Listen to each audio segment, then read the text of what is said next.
For more information, you can visit us at kptkids.com or give us a call, 689-6043.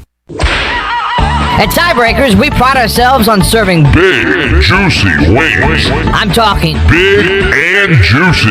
Our chickens are the same ones that kick sand in the other chickens' faces. If our chickens played football, they'd be linebackers. The competition's chickens, they'd be skinny little kickers. Trade those kickers in for linebackers. Tiebreakers is open every day at 11 a.m. Follow Tiebreakers on Facebook and Instagram for daily updates.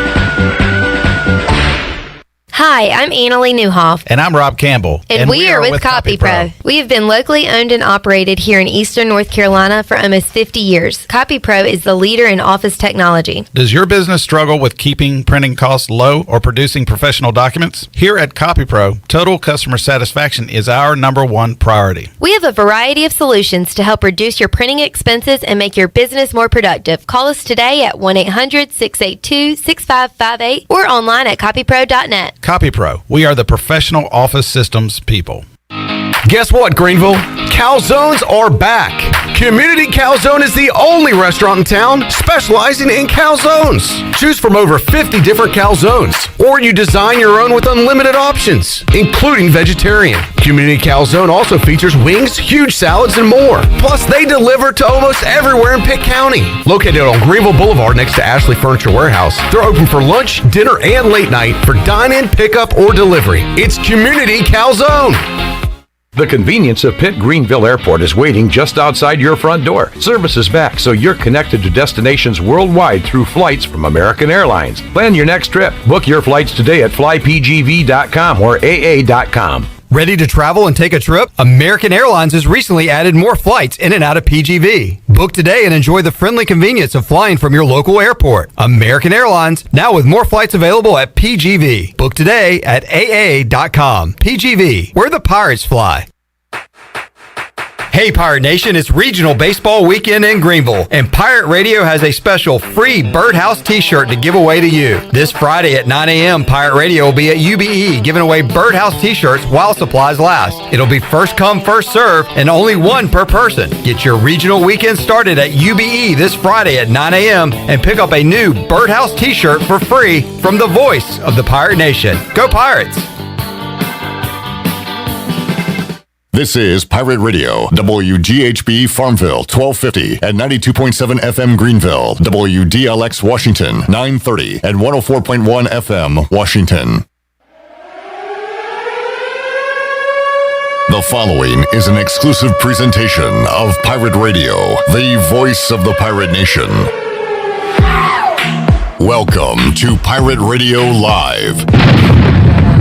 You can paint this one purple. Now live from the Pirate Radio studios in the heart of the Pirate Nation, here is your host, Clip Brock. Alrighty, everyone, welcome in to Pirate Radio Live here on a Wednesday. Clip Brock here with you, getting you set for the 2021 Greenville Regional ECU, hosting at Clark LeClaire Stadium this weekend, beginning on Friday at noon when they take on Norfolk State. We will talk a lot about that and a ton of other topics to hit on today on Pirate Radio Live, right here on Pirate Radio 92.7 FM in Greenville, 104.1 in Washington. We are on 1250, 930, online, pr927fm.com. And you can watch the program on Facebook Live and on YouTube. And we got a ton of guests and a ton of topics to get to on this Wednesday. Speaking of regionals, we'll talk to one of the heroes of the 2019 Greenville Regional, Jake Agnos, that masterful pitching performance against the NC State Wolfpack in a loser leaves town match. We'll talk about that with Jake Agnos. We'll talk about his brother Zach being on this year's team and his season so far, and get an update on Jake Agnos' professional career. We talked to Alec Burleson a few weeks ago. I believe Alex said that Jake had surgery, so he's on the mend, and we'll talk about how that's going for him right now as he is a member of the New York Yankees organization. So planning on speaking with Jake Agnos in about 15 minutes. Coming up later on this hour, we'll hear from Jake's brother, Zach Agnos, also Matt Bridges, and Cliff Godwin, as we heard comments from them on Monday after it was announced that ECU will be taking on Norfolk State, Charlotte, and Maryland in the Greenville Regional. So we got those cuts. Well, and thanks to Ryan Meadows, head baseball coach at North Pitt, for assisting me on this one. We'll talk to Phillip Boykin. Phillip, one of his former players there at North Pitt, is now an outfielder for Norfolk State. So we'll get to know the enemy a little bit and also talk about Phillip's baseball career here in Eastern North Carolina, him growing up around these parts, him going to games at Clark LeClaire Stadium, and what that is going to be like now that he's on the other side of things coming to town this weekend. So we'll talk to Phillip Boykin later on this hour, former North Pitt Panther, now a Spartan of Norfolk State. At 4 o'clock, we'll talk more baseball. Mike Mullis will join us, as will Malcolm Gray from ECU Baseball. We'll get Malcolm's thoughts on this regional and, branch out a little bit, talk about Malcolm's favorite teams in this year's tournament. When I say favorite, Malcolm's teams that he thinks will make a run at Omaha this year. We'll go over a few of the regionals and see if Malcolm sees any upsets, who he thinks are the best teams in college baseball in 2021.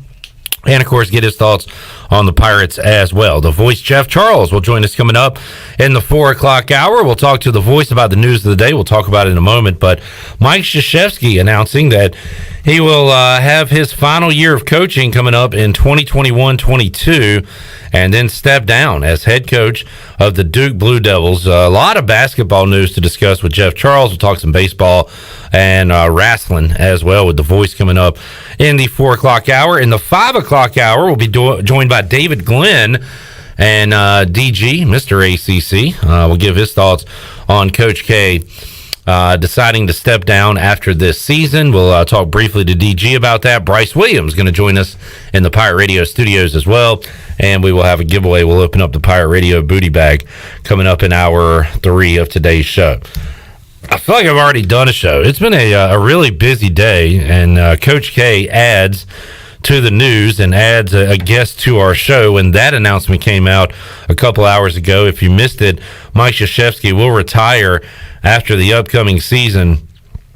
And kind of a two-sided coin here. It's kind of shocking to see at first, but when Roy Williams stepped down, I said and I thought that this is going to be a domino effect. You're going to see a lot of these coaches that have been coaching college basketball for a long time see what college basketball is today, how different it is from how it was decades ago, 10 years ago, with the transfer portal, with everything that it is now. And I said at the time, I wouldn't be shocked if Kay Boeheim, I think Boeheim's just waiting for his sons to leave Syracuse at this point, and he'll probably step down. But, like a Tom Izzo, like all these guys that have been around forever, I don't know. I could see this becoming a trend here in the next 3 to 5 years. And Coach K announcing today he will be stepping down after this season. And John Shire has agreed to become the next head coach at Duke, that according to sources at ESPN. So he will spend this upcoming season as the coach in waiting and will take over after that. So that is the news of the day. Shirley Chandler, your thoughts on the Coach K news? Well, I knew eventually he was going to do it, but a lot of people thought that, there have been so many coaches in waiting, so to speak, with Coach K that, it's gone through like 3 different people. Johnny Dawkins Amaker, Hurley, and that Wojo at one point was considered to be the coach in waiting, and now John Shire's the one that's going to end up filling those huge shoes. So I just find it rather interesting. But I guess they talked about how Roy Williams, when he announced his retirement, he talked about not only was this a different game as far as the game of basketball and how to coach him or coach the kids, but it was also such a difficult year trying to play basketball in a COVID year. And it took a lot out of him, and I imagine it's probably the same way with Coach K. Yeah. Chandler? Yeah, I'm like you, Clip. You kind of saw this coming, especially with the Roy Williams announcement about a month or two ago. My biggest thing about this is, why retire after the season? Why not go ahead and just retire now? Instead, he's going to have a farewell tour. Because it's Coach K. Nobody Come likes on, man. Coach K more than Coach K. Right. Yeah, and, I mean, the parade, they're going to, let out the red carpet for him. There's going to be ceremonies everywhere he goes, especially the places that he's coached at, like Carolina State. He's going to love it. I mean, but, John Shire, a lot of people are asking or wondering, why is this the hire? He's been with, first of all, most people know him from the championship game, or the championship team, rather, in 2010 with Duke. He's been on Coach K's staff since 2014 and has been the associate head coach since 2018. So didn't really realize he had been around that long. He has been around a long time. I had no idea that he was on the staff in 2014. I mean, we're talking 7 years. He's been in an associate role for 3 now, so I guess, he's been groomed, and he's being given the keys. I may have misspoke. I said nobody loves Coach K as much as Coach K. Ellerby from right across the hallway chimes in and says, I think Troy D might like Coach K as much as Coach K likes Coach K. That sounds about right. Well done there, Ellerby. We'll get Troy D's thoughts on that, and on Medina Spirit confirmed positive test for drugs, I guess, came out today as well. Again? So if I think this is from the first time around. Again? I was listening to Jim Rome on the way to the station earlier, and somebody chimed in with emails and said that silver-haired Bob Baffert looks like the villain in every 80s movie. Yeah, he really does. No, but there's some truth to that, because if you ever watched every Eddie's movie, there's always a silver-haired villain. So, yeah. No, that sounds about right. But so did they just confirm that it was something other than the supposed medicine that was given for dermatitis or whatever that was? Positive drug test confirmed for Derby winner Medina Spirit. Let's see, sets the stage for the colt trained by Bob Baffert to become the second horse in race history to be disqualified. I think it was just like a second test was confirmed or whatever. So, oh, that's interesting. Yeah, well, I don't really care. I just brought it up because we were talking about Troy. Maybe we'll get to that on Thursday. Well done. More Troy's heroes. I think he was framed. I think this man was set up. It's a conspiracy, people. It's cancel culture is what it is. Yeah, that's cancel exactly culture. what it is. Yep. All right. So there is the Mike Krzyzewski news. Other basketball news today. This one's weird. This one is more odd to me than the Coach K thing. Brad Stevens will step down as coach of the Celtics and take over in the front office as president of basketball operations. Danny Ainge will step out of the building completely. So the Celtics are going to hire a new coach. Brad Stevens is really young. 30. He looks even younger than he is. He looks like a teenager. No, I'm sorry. I'm thinking of John Shire. John Shire, who's going to be taking the Duke job, is 33 years old. All right. Thank you, Chandler. We've moved on. But Brad Stevens is young. Wow. So there was that news. Shirley, we got to get to Jake Agnos momentarily. I'll tell you what. Let's save the minor league for later this hour. That's fine, because I got a lot of it. So okay, yeah, you got a lot of, because we didn't get to it yesterday. This is an extremely busy week with everything going on, and we've loaded up with a lot of guests today. We got a lot of guests coming up tomorrow, including Devin Harris, the hero from the 2009 Greenville Regional. Mr. Clutch. Yes, sir. Had a huge 3-run homer in the game against South Carolina to tie it up, and then had the game-winning hit. Kyle Roller scoring. We will talk to Devin Harris coming up on Thursday. We'll talk to David Hall, formerly of the Kinston Free Press, now working in Virginia. He covers UVA athletics along with Old Dominion, Norfolk State. So he'll give us a preview on Norfolk State. And also, he sent me a text today and said, ask me about a strange connection between Norfolk State and Keith LeClaire. So I'll forget. Chandler, remind me to do that tomorrow. I will call you. All right, thank you. So that's coming up on Thursday, but we got a ton to get to on this Wednesday, including Phillip Boykin He is a Norfolk State outfielder, former North Pitt Panther. He joins us later this hour. Mike Mullis, Malcolm Gray, the voice Jeff Charles, David Glenn, Bryce Williams. But when we return, we will talk to former ECU lefty, now a member of the New York Yankees organization, Jake Agnos. He joins us on the Fixed NC Live line when we roll on Pirate Radio Live here on a Wednesday. Back with you after this.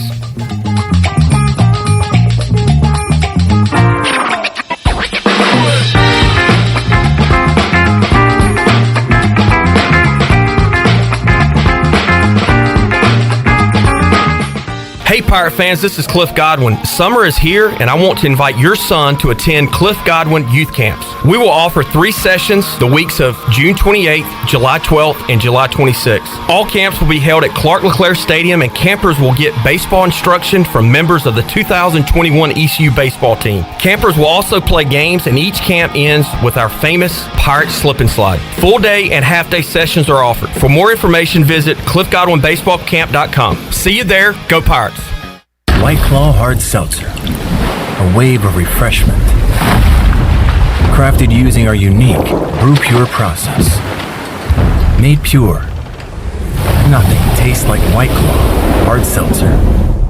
White Claw Hard Seltzer, available in 5 fruit flavors, 2 grams of carbs, gluten-free, and 100 calories. Find it at whiteclaw.com. White Claw Hard Seltzer, nothing tastes quite like it. Proudly distributed by Coastal Beverage. Please drink responsibly. The best place in Greenville to unwind after work and have fun is AJ McMurphy's. AJ's has daily food and drink specials and an awesome patio perfect for some outdoor dining. Stop by AJ's on Monday for open mic, music on the patio on Tuesday, sports trivia with me, Clip Brock, on Wednesdays, and music bingo on Thursday. AJ McMurphy's, Turnberry Square at Bells Fork, and on Facebook, Instagram, and Snapchat. This is Martin Truex Jr., and as a NASCAR Cup Series champion, I love one-stop shopping. When I need fresh tires or fuel during a race, my pit crew takes care of everything. Off the track, I have an auto owner's independent agent. They handle all my insurance in one place: car, home, life, and business. Get your own pit crew and find a local agency with auto owner's insurance. This is Norm Bryant with Town Insurance in Greenville. Call me today at 756-8300. Go Pirates. UBE and PirateWear.com are proud to offer the Pirate Nation its largest inventory ever. Brand new Adidas is arriving daily, along with Under Armour, Columbia, and Russell Athletic. UBE is loaded with cargo, and new items are being added daily to PirateWear.com. Be sure to check out our children's store, The Crow's Nest, for all of your young pirates. UBE and PirateWear.com, an ECU tradition for 50 years. Go Pirates! This is Dr. Anthony Scalick from Orthopedics East and Sports Medicine Center of Greenville. We offer a variety of services including arthroscopic surgery, sports medicine, carpal tunnel surgery, general orthopedics, fracture care, total joint replacement, physical therapy, and on-site MRIs. For experienced and professional medical care, visit our office on W.H. Smith Boulevard in Greenville and online at orthoeast.com. Orthopedics East, providing services to ECU and Pitt County athletics for over 35 years. Go Pirates!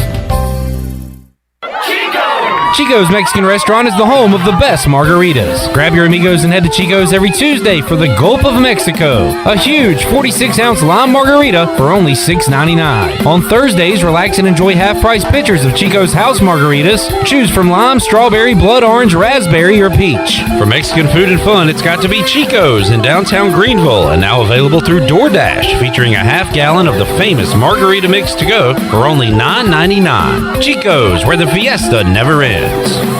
Although innovative new resources such as digital media and social networks have grown in popularity, smart marketers recognize that printing is a mainstay. We live in an age of computer hacking, scams, and fly-by-night businesses, so it's reassuring to consumers when they receive printed marketing pieces. It exemplifies business confidence and conveys a high level of commitment. It also fosters trust, which leads to engagement and ultimately brand loyalty. When you're ready to grow your business, come to PIP, where business goes to grow. Hey everybody, this is David Glenn, and you're listening to my favorite station in Eastern North Carolina, Pirate Radio, the voice of the Pirate Nation.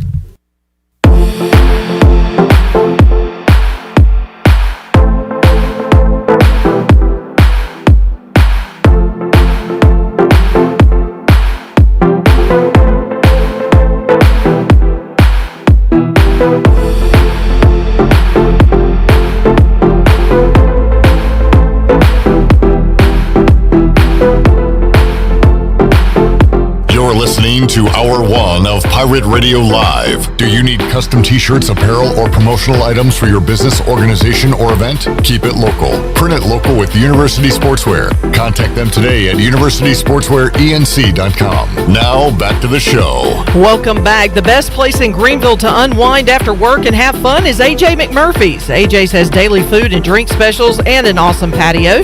Perfect for some outdoor dining. There's something for everyone every weeknight, including sports trivia with our very own Clip Rock.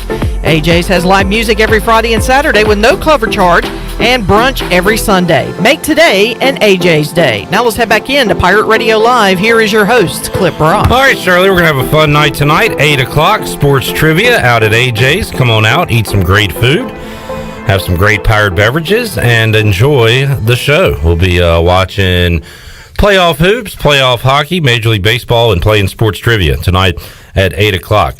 Right now, joining us on the Fixed NC Live line, former Pirate lefty. He was a fourth-round pick in the 2019 Major League Baseball draft by the New York Yankees. Jake Agnos joining us today on Pirate Radio Live. Jake, great to talk to you again, man. How you doing?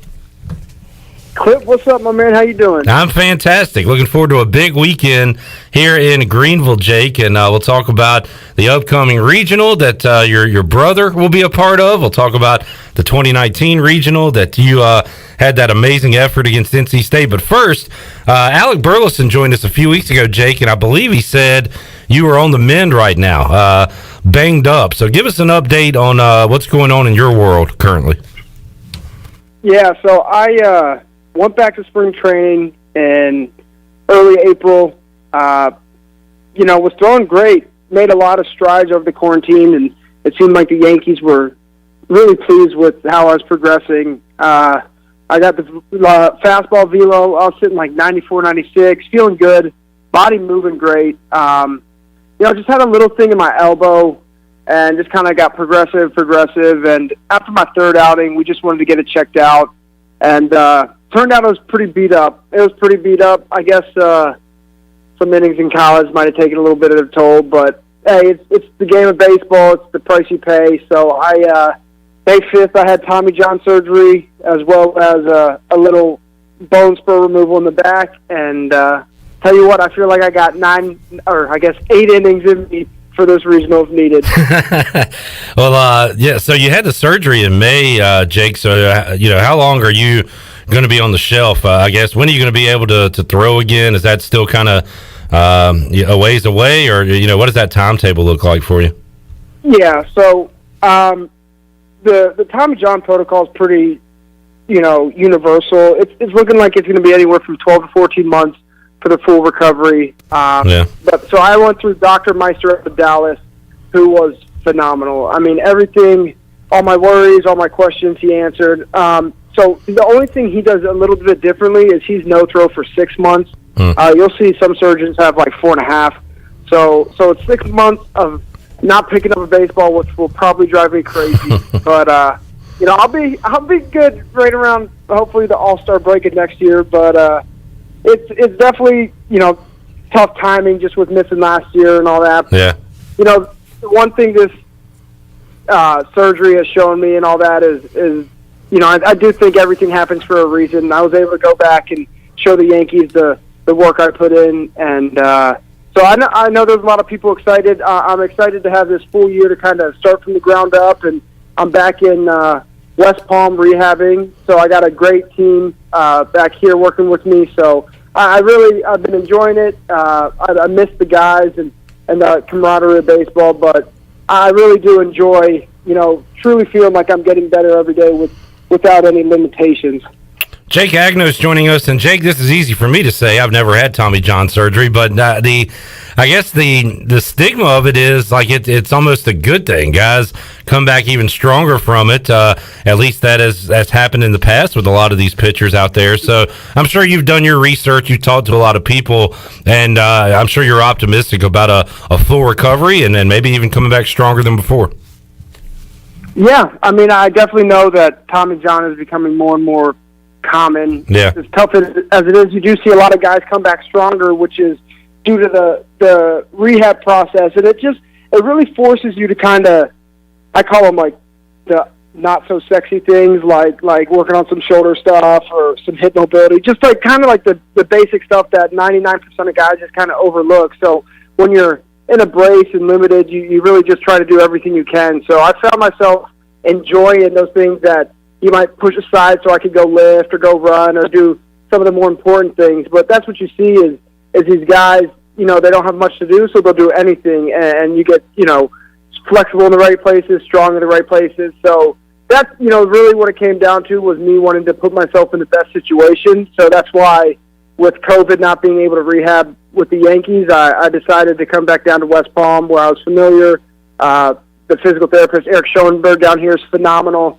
And I can really go through this rehab process and make sure that, when I put my head down at night, I'm, pretty confident that I'm doing everything I can. Jake Agnos joining us on the Fixed NC Live line. Jake, I can't wait to see you back on the mound after your recovery. And Shirley Rhodes does a great job of updating us every day on how the guys are doing, the former Pirates in minor leagues. And, man, we've got guys spread all over the country playing baseball right now and playing good baseball, Jake. A lot of your former teammates, Burley and his rise up to Double-A has been impressive. We're following Packard and Brickhouse and Dewanye and Krasinski and everybody in between. You got a lot of old teammates out there playing right now. We do, and it looks like Washer has found his true calling of WWE. That was awesome. But, we texted in that group message and hyping him up. But, to his defense, he said he was defending his pitcher, which, as a pitcher, all you can ask is that your catcher has your back. So, we all gave him good fun with that. But, the guys have done a tremendous job of kind of transitioning from college to pro ball. And, like Coach Godwin always says, is you create those habits throughout school, and then once you get to pro ball, it kind of, the cream rises to the top. And that's what you see is the hard work you put in. It does separate you. So it's no shock to me that Burley or Pack or, Trey or any of these guys are successful because, they're just going about their business like they did, all the years at ECU. And that's what pro ball is about is you have more freedom and more opportunity to do what you want, and they've clearly capitalized on it, and the numbers are showing it. So I'm so happy for those guys. I try to stay off, with this injury, I tried to stay off social media a little bit more because, I don't know, I just think everyone could get off the phone a little bit, but I try to keep up with guys as much as they can. And it seems like all of them are killing it, so I just wish I could be part of it. I'm glad you weren't on social media last night because you always complain about the pictures we put out of you, and I put one out from when you were like, I guess, a prospect, like you were a young Jake Agnos, and then somebody chimed in. Is it Wiley Jackson, I believe? Is that... that Wiley was our grad assistant my freshman and sophomore year, so... Well, I'm sure Wiley had something to say.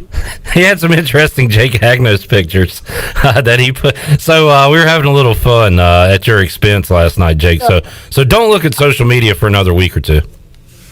I won't, but I did. I'll tell you what. I have a family group message, and one of my aunts sent a screenshot of the latest one. And I'm just saying. To me, it looks like it was purposeful of me walking off the mound with Coach Godwin yelling.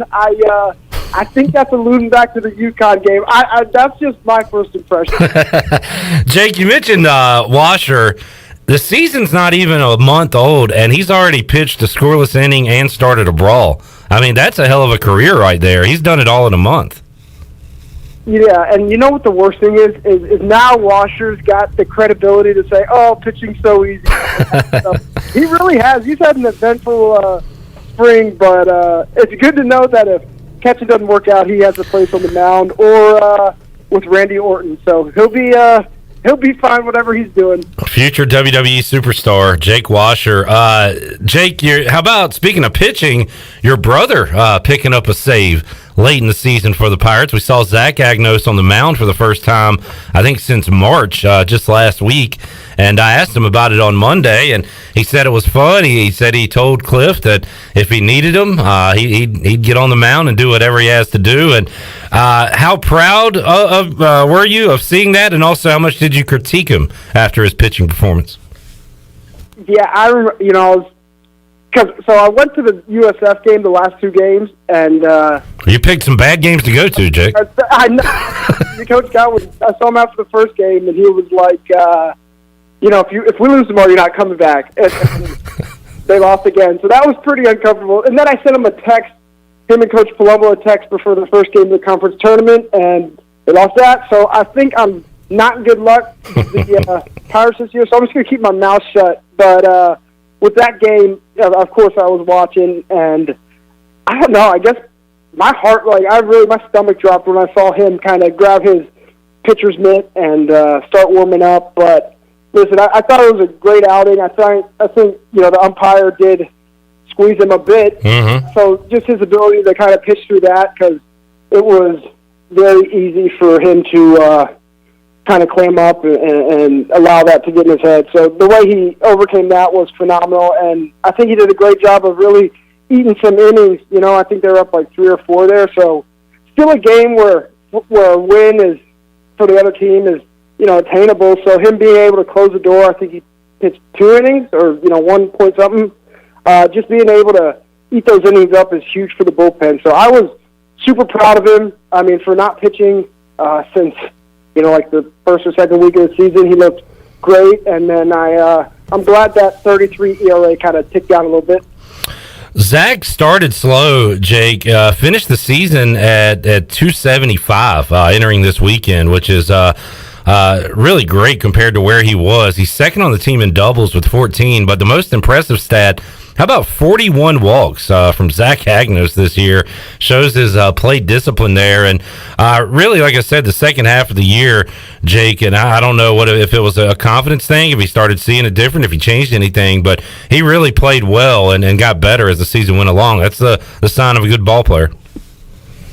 Yeah, I mean, it's very easy. I look at my sophomore year when, had a couple bad outings and let that spiral. He did a good job of just kind of sticking with it. And like you said, I think, his average clearly, if you ask him, is not where he wants it to be. But you look at the walks and the extra base hits, and, he's a catalyst for the team. He's going to get on base however he can. So he's done a phenomenal job of that. I think for Zach, and I told him this, I think in the beginning of the season, he was just trying to do too much. He tried to play with swag and this and that, and it just looked forced. And I told him, just play your game. And once he started doing that, I remember texting him after a game and just saying, you play with more swagger and you look more confident when you don't try to do any of that stuff. And you just go out there and play like you do. So, sometimes I wanted to swing at some more first pitches just so I don't have to lose more hair as the count goes on. He's done a phenomenal job of really turning around the season. And then I'm more proud of how he's been in the field. I think he's made some unbelievable plays and has really showed off, how powerful his arm is. And it's been fun to watch. And, I find myself, just as stressed out and mad when he, does something wrong as I do myself. But it's a lot easier when, you're behind the screen and you can say whatever you want. But he's done a great job of flipping it and really being a catalyst for this team at times. So yeah. I'm just proud of the way that he didn't let that initial failure, bring him down. And should we just bypass the hair conversation? I mean, I don't know what he's got going on up there right now, Jake. I mean, you know what? It makes me mad because Coach Godwin was always like, "Oh, Jake, you're trying to do different stuff and be somewhere now with your hair." But then I'm like, all right, I'll get it off the table. Zach has better hair than I do, probably. He can grow it out, he can flow it. I got thick hair. I look it just goes straight down. That is 100% fact. But him shaving it, he looks terrible. I've told him that. I think he looks so stupid. But whatever. I mean, if he's gonna, play like he has been, I guess he can do what he wants. But it's definitely not a conversation I had with him a lot. I just kind of told him he looks stupid, and I guess you can't really do anything with hair after it's cut off. So, I mean, he's taking what he has for granted. I really did. I mean, he can be like Cooch Manor and not have any hair. He's just, I don't know. Like I said, he's just trying to be someone he's not. I always got, crap from that from Coach Godwin. Yeah. It just seems like Coach Godwin's letting a little bit more slide with these guys. Jake Agnos joining us. That's good stuff. Jake, how about these numbers? 10-0, 1.32 ERA. Let's see, just 18 walks on the year. And the strikeout numbers phenomenal. Of course, we're talking about Gavin Williams, 108 strikeouts on the year for Gavin. He has been the ace for ECU this season. And Jake, we always knew that he had something special, and for whatever reason, it seemed like he would get injured here and there, kind of some freak stuff that would keep him off the mound. But man, he has been dominant this year, and ECU is going to be relying on him here in the regional and potentially a super regional. Yeah, and potentially Omaha, because Gavin has been unbelievable. He's been a lot of fun to watch, and like you said, we've always known he could do it. And you know, I saw Gavin in Tampa, and I just kind of told him, like, way to prove these people wrong. You know, like a lot of people after last draft were like, oh, you made the wrong, you know, the mistake, blah, blah, blah. But Gavin's done a phenomenal job of using that as motivation. And, you know, he's worked his tail off at ECU. He's gone through a lot of failure. So, you know, he deserves the best. And he's really proven that he's got one of the best arms, you know, if not the best in the country. And it's been fun to watch. I know as a team, it's great having a guy that you can just throw out there and he'll put up zeros. So Gavin's done a phenomenal job of taking that role. And, you know, really the biggest thing for him is just making sure that every time he goes out there, he's saving the bullpen. So that allows, you know, Cam or Bridgie or whoever it is to CJ to come in, you know, later in the game, maybe come in twice in, you know, 2 days. So he's done a great job of being the ace. And, like I said, he's got one of the best arms in the nation. So it's real fun to watch. You know, I know the Yankees scouts have been texting me just in love with him. So he's really done everything that he knows he could do. Yeah, looking forward to seeing where he lands on draft day, but more importantly, seeing him on the mound for the Pirates here these next few weeks. He's been awesome. I'm glad you mentioned Colmore and Bridges. Throw Tyler Smith in, because your brother Zach said something the other day I thought was pretty awesome, where he said, you know, he remembered watching these guys play for ECU before he got here, and now he's friends with these guys. How cool is that, Jake, to see your old buddies Cam and Matt Bridges and those guys still here and having the impact they've had on the team this year?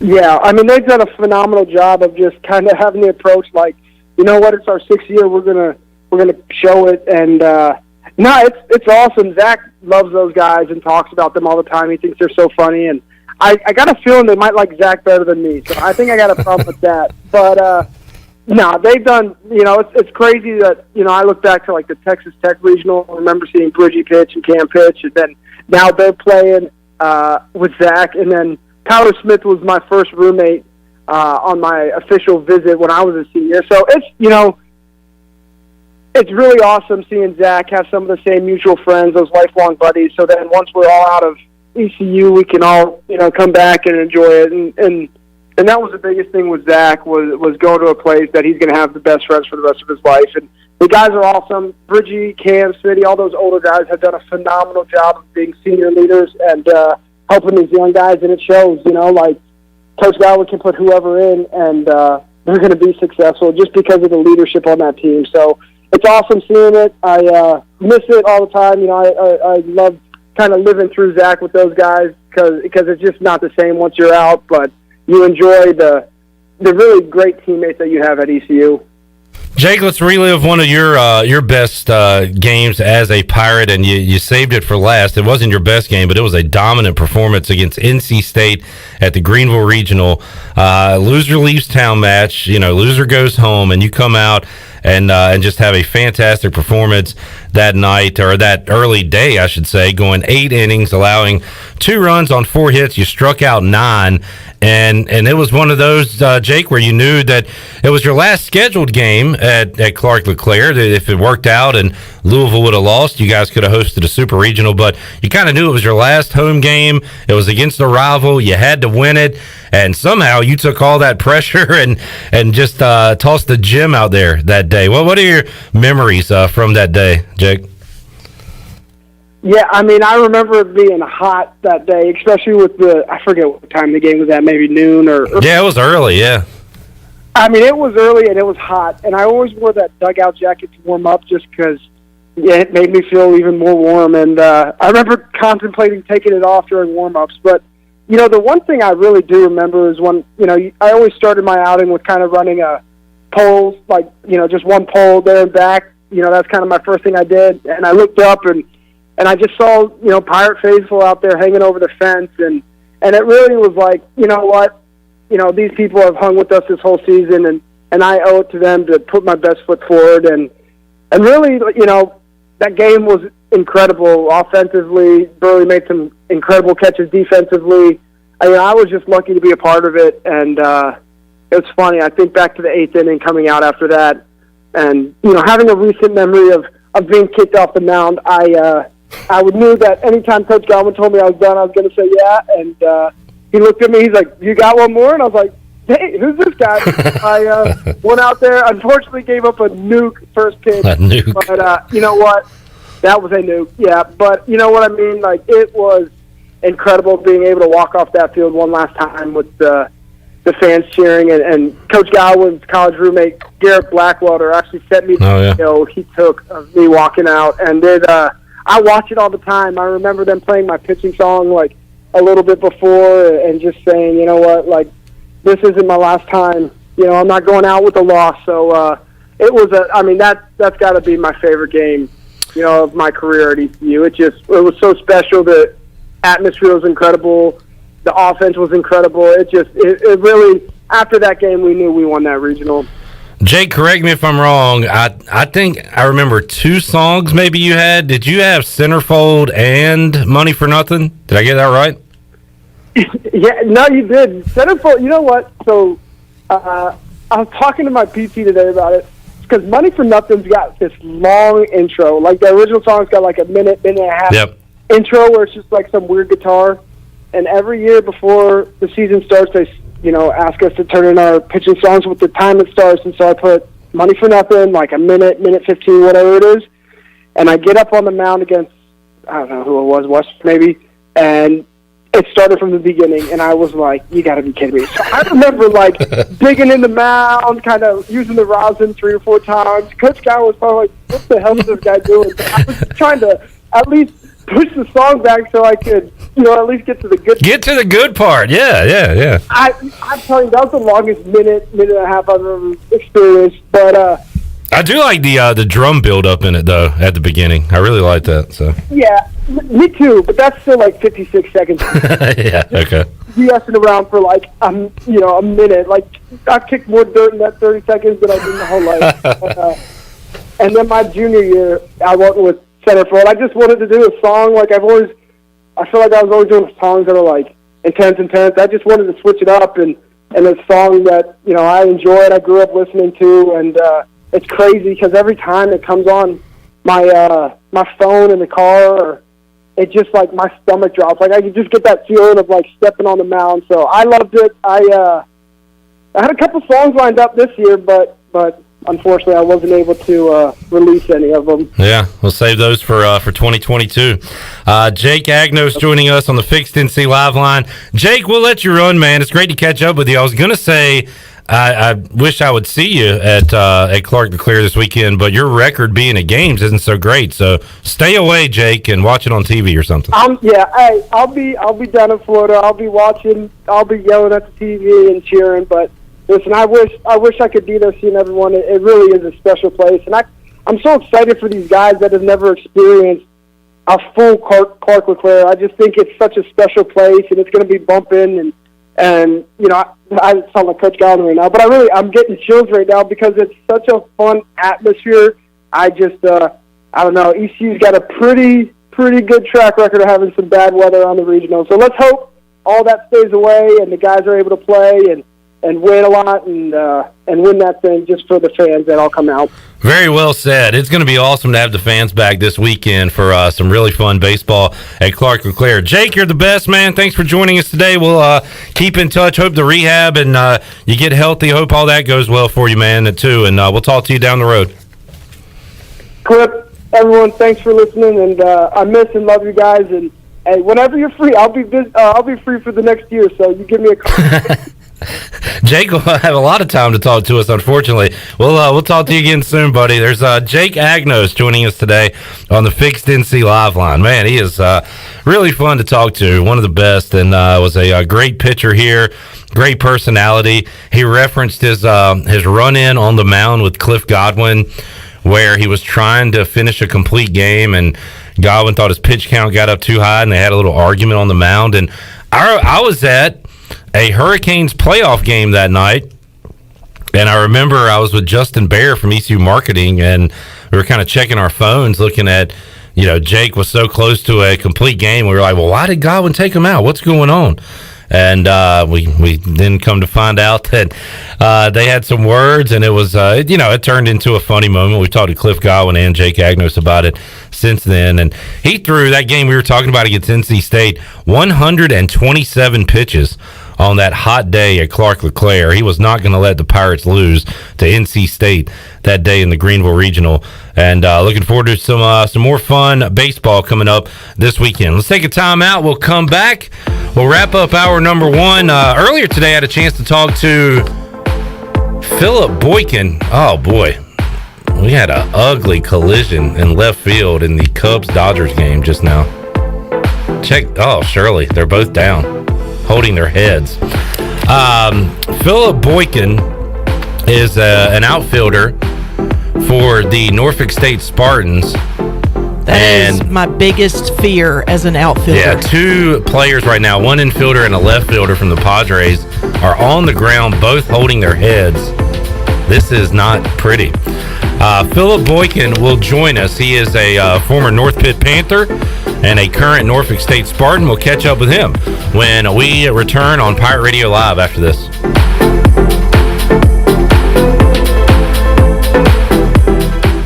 The Tarboro River Bandits are back, and this year we'll have a full season, and all fans are welcome this year. Come watch some of the best collegiate baseball around with over 20 Division I players on this active roster looking to compete at a high level. We have a family-friendly atmosphere, awesome stadium, food and drink specials, plus the coldest beer on the East. Come do something different with the family this summer with the Tarboro River Bandits. 29 home games to choose from. Tickets available at the gate or online at TarboroRiverBandits.com.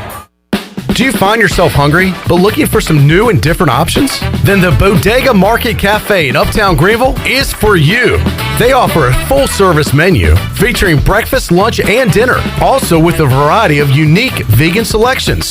Dine in or sit outside in their great outdoor dining area. Plus, they're always ready for pickup or delivery. Open 24/7 for your convenience. The Bodega Market Cafe, located in Uptown Greenville, across from the BB&T.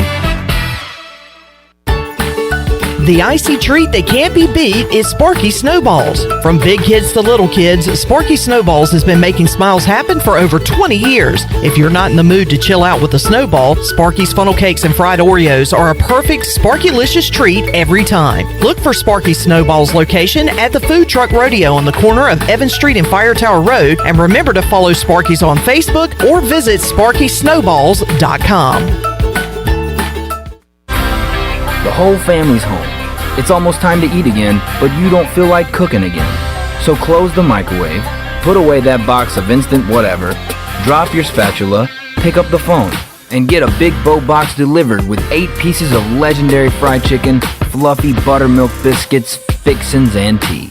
Because no one ever said a home-cooked meal has to be cooked at home. Just tap your favorite delivery app for a Big Bow box at your front door. And it's bow time. This is Stephen Igo. You've heard from me plenty on Pirate Radio Live and perhaps have read some of my work on HoistTheColors.net. Now, get an extension of our in-depth coverage on the Hoist the Colors podcast. From game previews to immediate post-game analysis to emergency podcasts for breaking news, we've got you covered. A cast of guest co-hosts from fans, former coaches, and other writers join me for 2 podcasts weekly to break down all things ECU athletics. Subscribe to Hoist the Colors now on Apple Podcasts, Spotify, or Google Podcasts.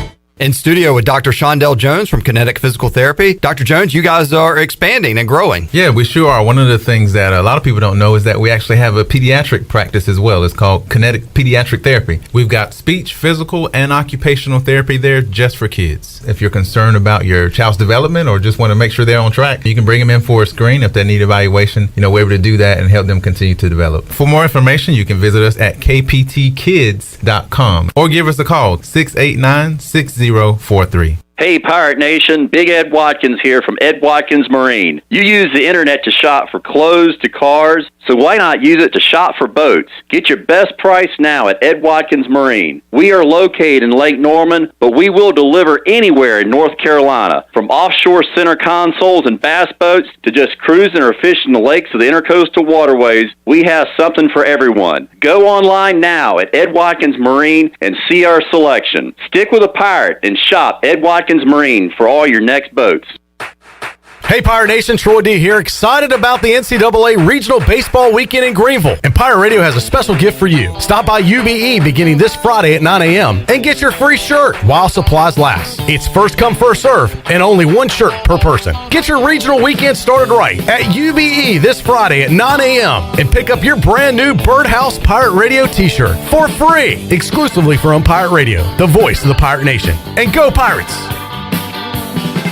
This is Coach Donnie Kirkpatrick, offense coordinator for ECU football, and you're listening to Pirate Radio, the voice of the Pirate Nation.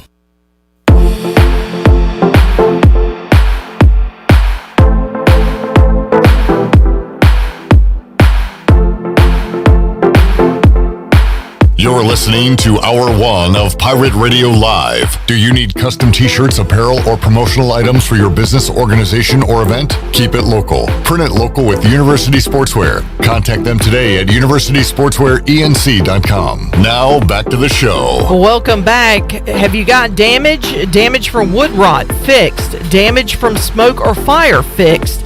Damage caused by water? Fixed. If you've got damage, use a contractor that works for you and not your insurance company. Visit fixednc.com today or call 999-0001. That's 3 9s, 3 zeros, and a 1. Fixed NC, restore, renew, maintain. Now let's head back in to Pirate Radio Live. Here's your host, Clip Brock. All righty, man. Great catching up with Jake Agnos. He's really fun to talk to, and he's in high spirits despite coming off Tommy John surgery. He's not going to pitch in 2021. Hopes to return in 2022, but had a lot to say about his brother Zach, third baseman for the Pirates, also his former teammates here, and he's looking forward to a regional, and kind of said it there at the end. Very excited to see fans back at Clark LeClaire Stadium. All right, we'll talk more baseball at 4 o'clock. Mike Mullis set to join us. Malcolm Gray will tell us who the starting pitcher will be on Friday. Just kidding, he won't, but I'll ask him, but he won't tell me. But I'll ask him. Man, that would be... You think he'll break it?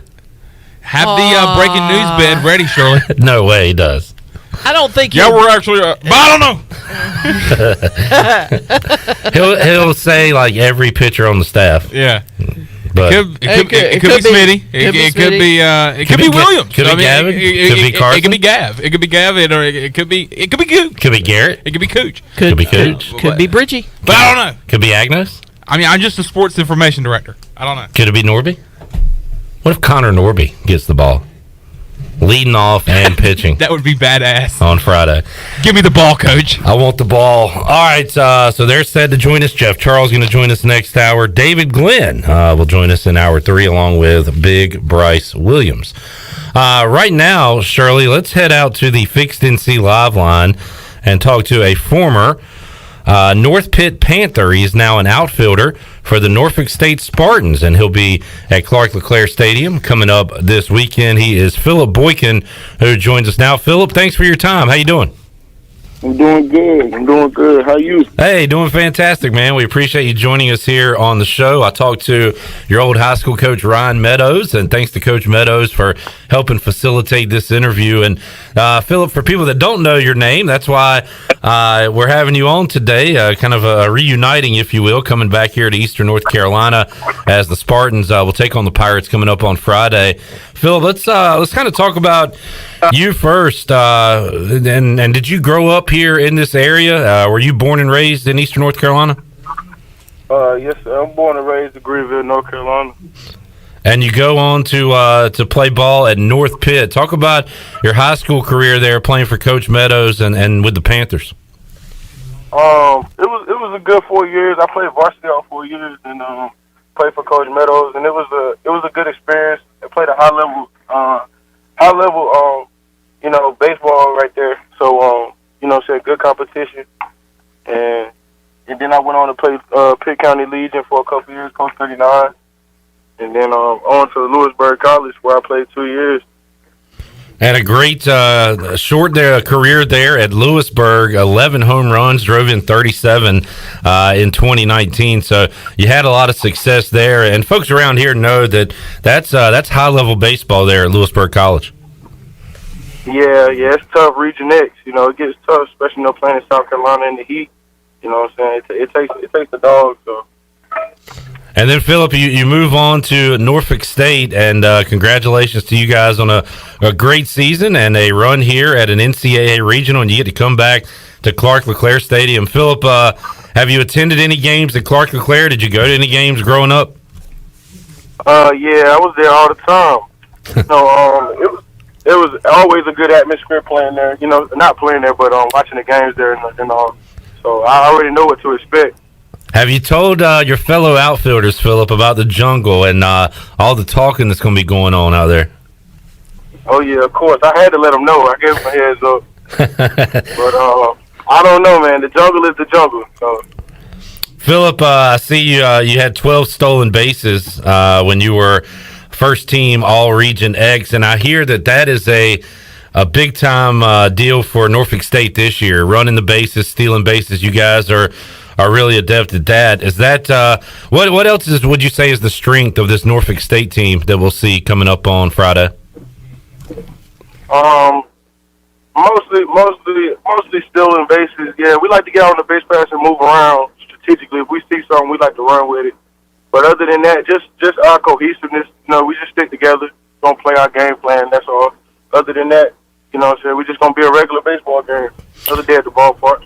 Yeah, and you got to make it that way. You can't make the moment too big. And how excited are you guys? Have you been able this week leading up to it to do your best to kind of just treat it as another normal game, another weekend series coming up, even though the stakes are raised so high?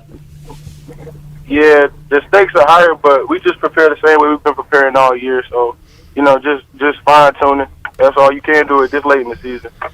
Phillip, I asked Cam Colmore earlier this week. He went to South Central about what his ticket request situation looks like with friends and family. How about yourself, Phillip? How many people you got around the area that want to see you come play ball this weekend? I got a lot of friends and family that's going to probably be attending the game. Everybody's been, all my good close friends and family been hitting me up already all week. So everybody's been making arrangements. Yeah, a lot of ticket requests, and really neat to see the local kids playing at the college level. And we talk about that a lot with the job that Coach Meadows does with Pitt County Post 39 and, Greenville Little League, Winterville Little League, all the surrounding Little Leagues, Phillip, that it's a baseball town, and it's great to see you guys perform at an even higher level.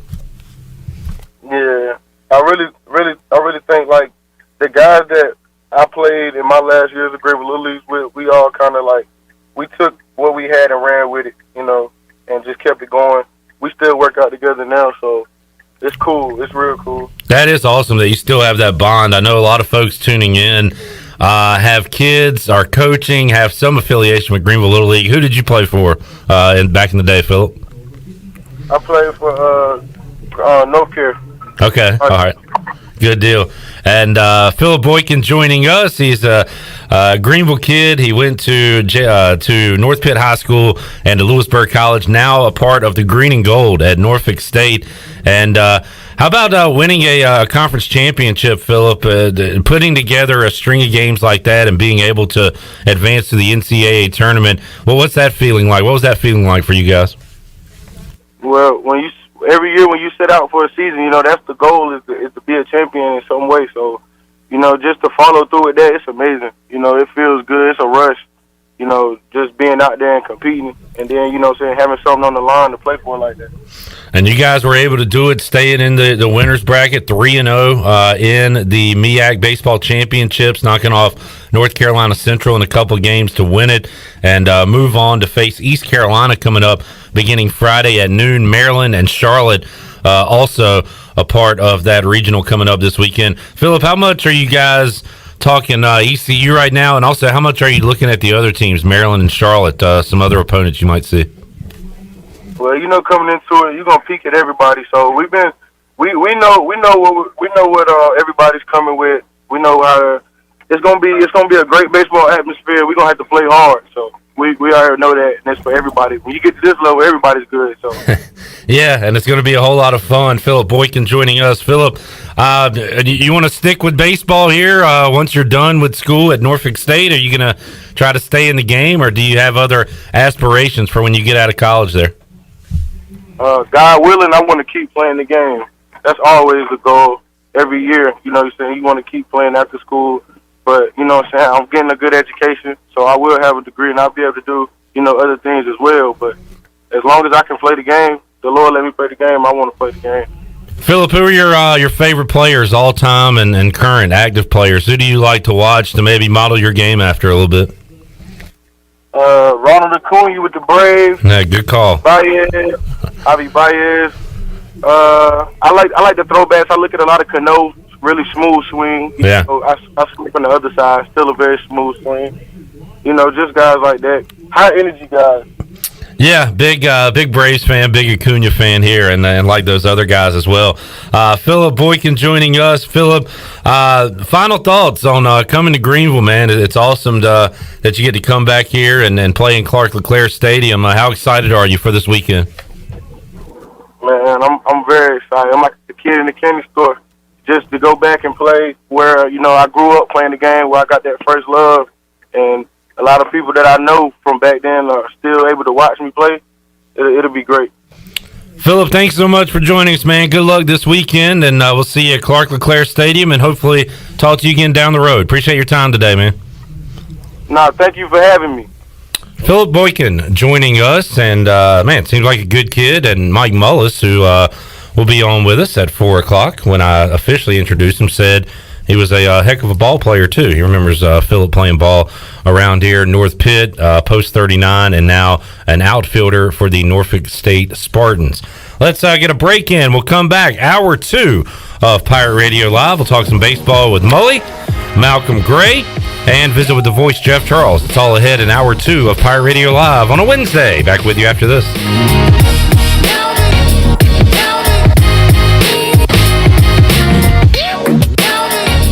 The Pirate Radio Podcast. He's the one and only Nicky Ellerby, who is my father. How did you fall in love with East Carolina football? I first made some visits to East Carolina back during the 50s.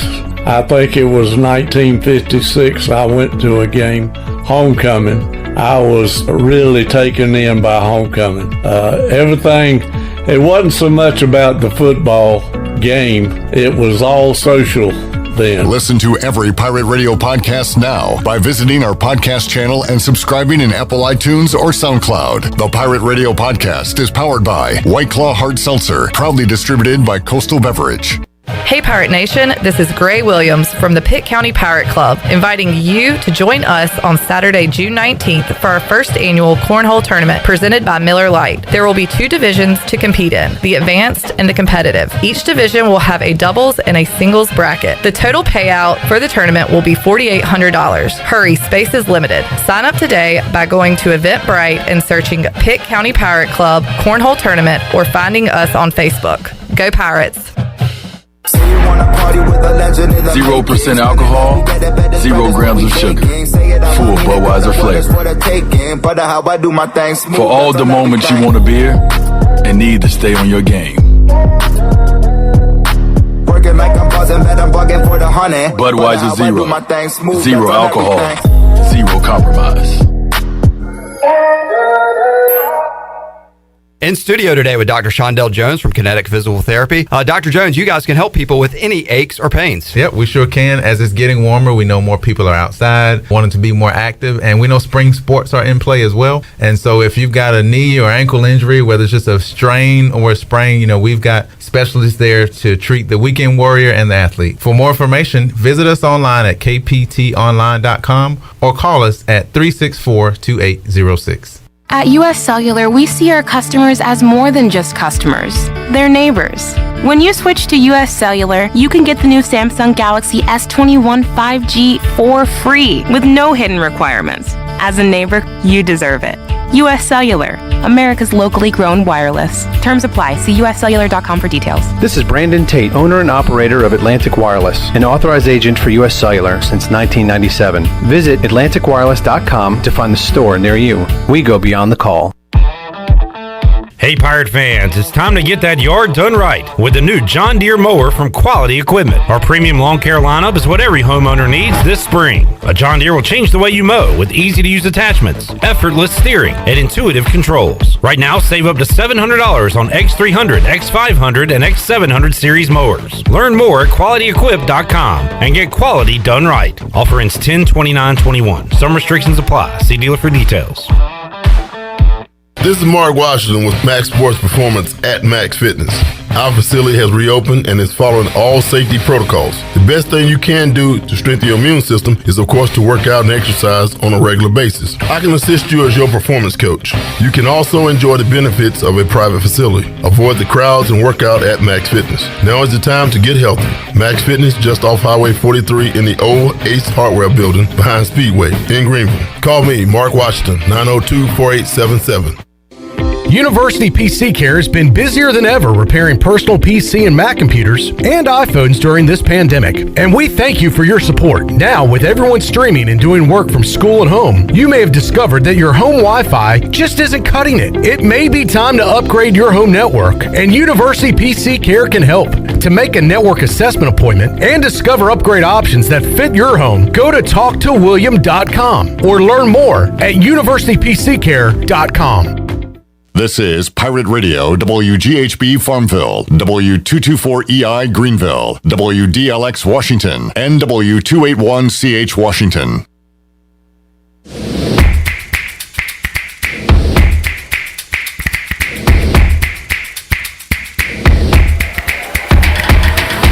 You're listening to Hour 2 of Pirate Radio Live. This hour of PRL is brought to you by Select Bank and Trust. Banking is banking until the service is not the same. Wouldn't you like to deal with a bank that is responsive to your needs, can make local decisions, and cares about you, the customer? Try Select Bank and Trust. Bank local.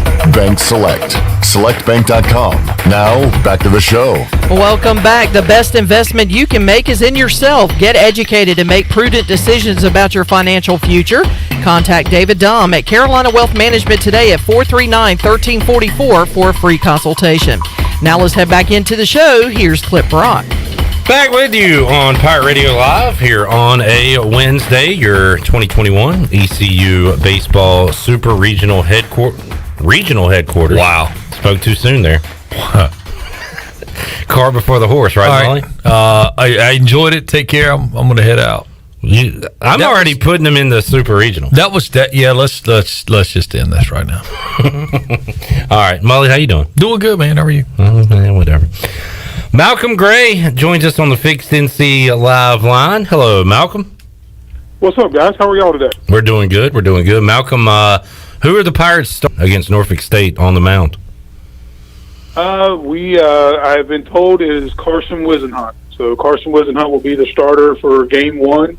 Do not know who Norfolk State's who they're going to throw yet. Hopefully we'll know that later on today, but it will be Carson Wisenhunt Game 1 for the Pirates. All right. Is that breaking news, or is that out there? It's out there now. Yeah, I was going to say that. All right. The toothpaste is out of the tube. So can't put it back in. Well, Malcolm, thanks for joining us, man. That's all we needed from you today. Malcolm, what's it like from your perspective preparing for this thing? I know during home games, and it's kind of inside baseball here, but I'm interested in it. During home games, you control the press box up there. It's yours. How about for NCAA regionals? Is somebody taking over from the NCAA, or is it still your press box up there, your working environment? Well, what's different between a regular home game and a regional game at Clark LeClaire? It's so for postseason play, Tom McClellan is the media coordinator, so he will take over the duties of running the press box and dealing with all the SIDs from all other schools, the media members and things like that. And for postseason events like this, I am just a regular baseball SID, just doing my job like what I would do if I was on road games or home games. So, but Tom McClellan will be handling things, and myself and Jody Jones will assist Tom, for non-ECU games with whatever he needs. If it's running around, to go pick up something, if it's talking to people, we'll help him out in any way we can. Basically, our whole staff is available and around helping me out during postseason play. Malcolm, we know about the 49ers, at least what they looked like earlier this season, with Charlotte coming to town and ECU an impressive sweep over Charlotte. Norfolk State, Maryland, also a part of this Greenville Regional. What do you think about the draw on paper, Malcolm? The teams coming to town, and I'll set it up this way, like I did yesterday. If ECU doesn't win this regional, who does? Who do you think is the next best team behind East Carolina in this regional? Oh wow, that's a great question. I mean, they're obviously, when you get to this point, Clip, and it sounds like coach speak, but everybody who's gotten here is good. You look at what Charlotte's been able to do since we played them back on the weekend of March 12th. I mean, they ended up winning the Conference USA regular season title, got 39 wins, so that's impressive, and they were in one of the 20 teams to possibly host. So I mean, they've got a good chance. They got a great pitching staff. We all know Coach. Charlotte's coach likes to make tons of pitching changes. He's going to get his steps in for sure. But they've got a really good chance. Maryland's got a good chance. Apparently, they've been playing some really good baseball. They're one of the hottest teams. I talked with Aaron Fitt last night, and that's what he was telling me. And you kind of go back and look at their schedule, which they've only played a Big Ten, and that's it. But they're playing pretty good baseball. And then you have Norfolk State, who won their conference tournament. You look at their record, obviously they're a game below 500, but, the key, and I just heard you saying this with the kid who played at North Pitt at Norfolk State, they've got 107 steals and 145 attempts. So obviously the key for them is that they can run. And so I think that's maybe one of the reasons why we might be going with Carson Wisenhunt to kind of keep them honest on the bag. He can, when he goes to a stretch or whatnot, he can actually see them. And Mully knows a lot more about this than I do because he was a coach, but I think that's one of the reasons.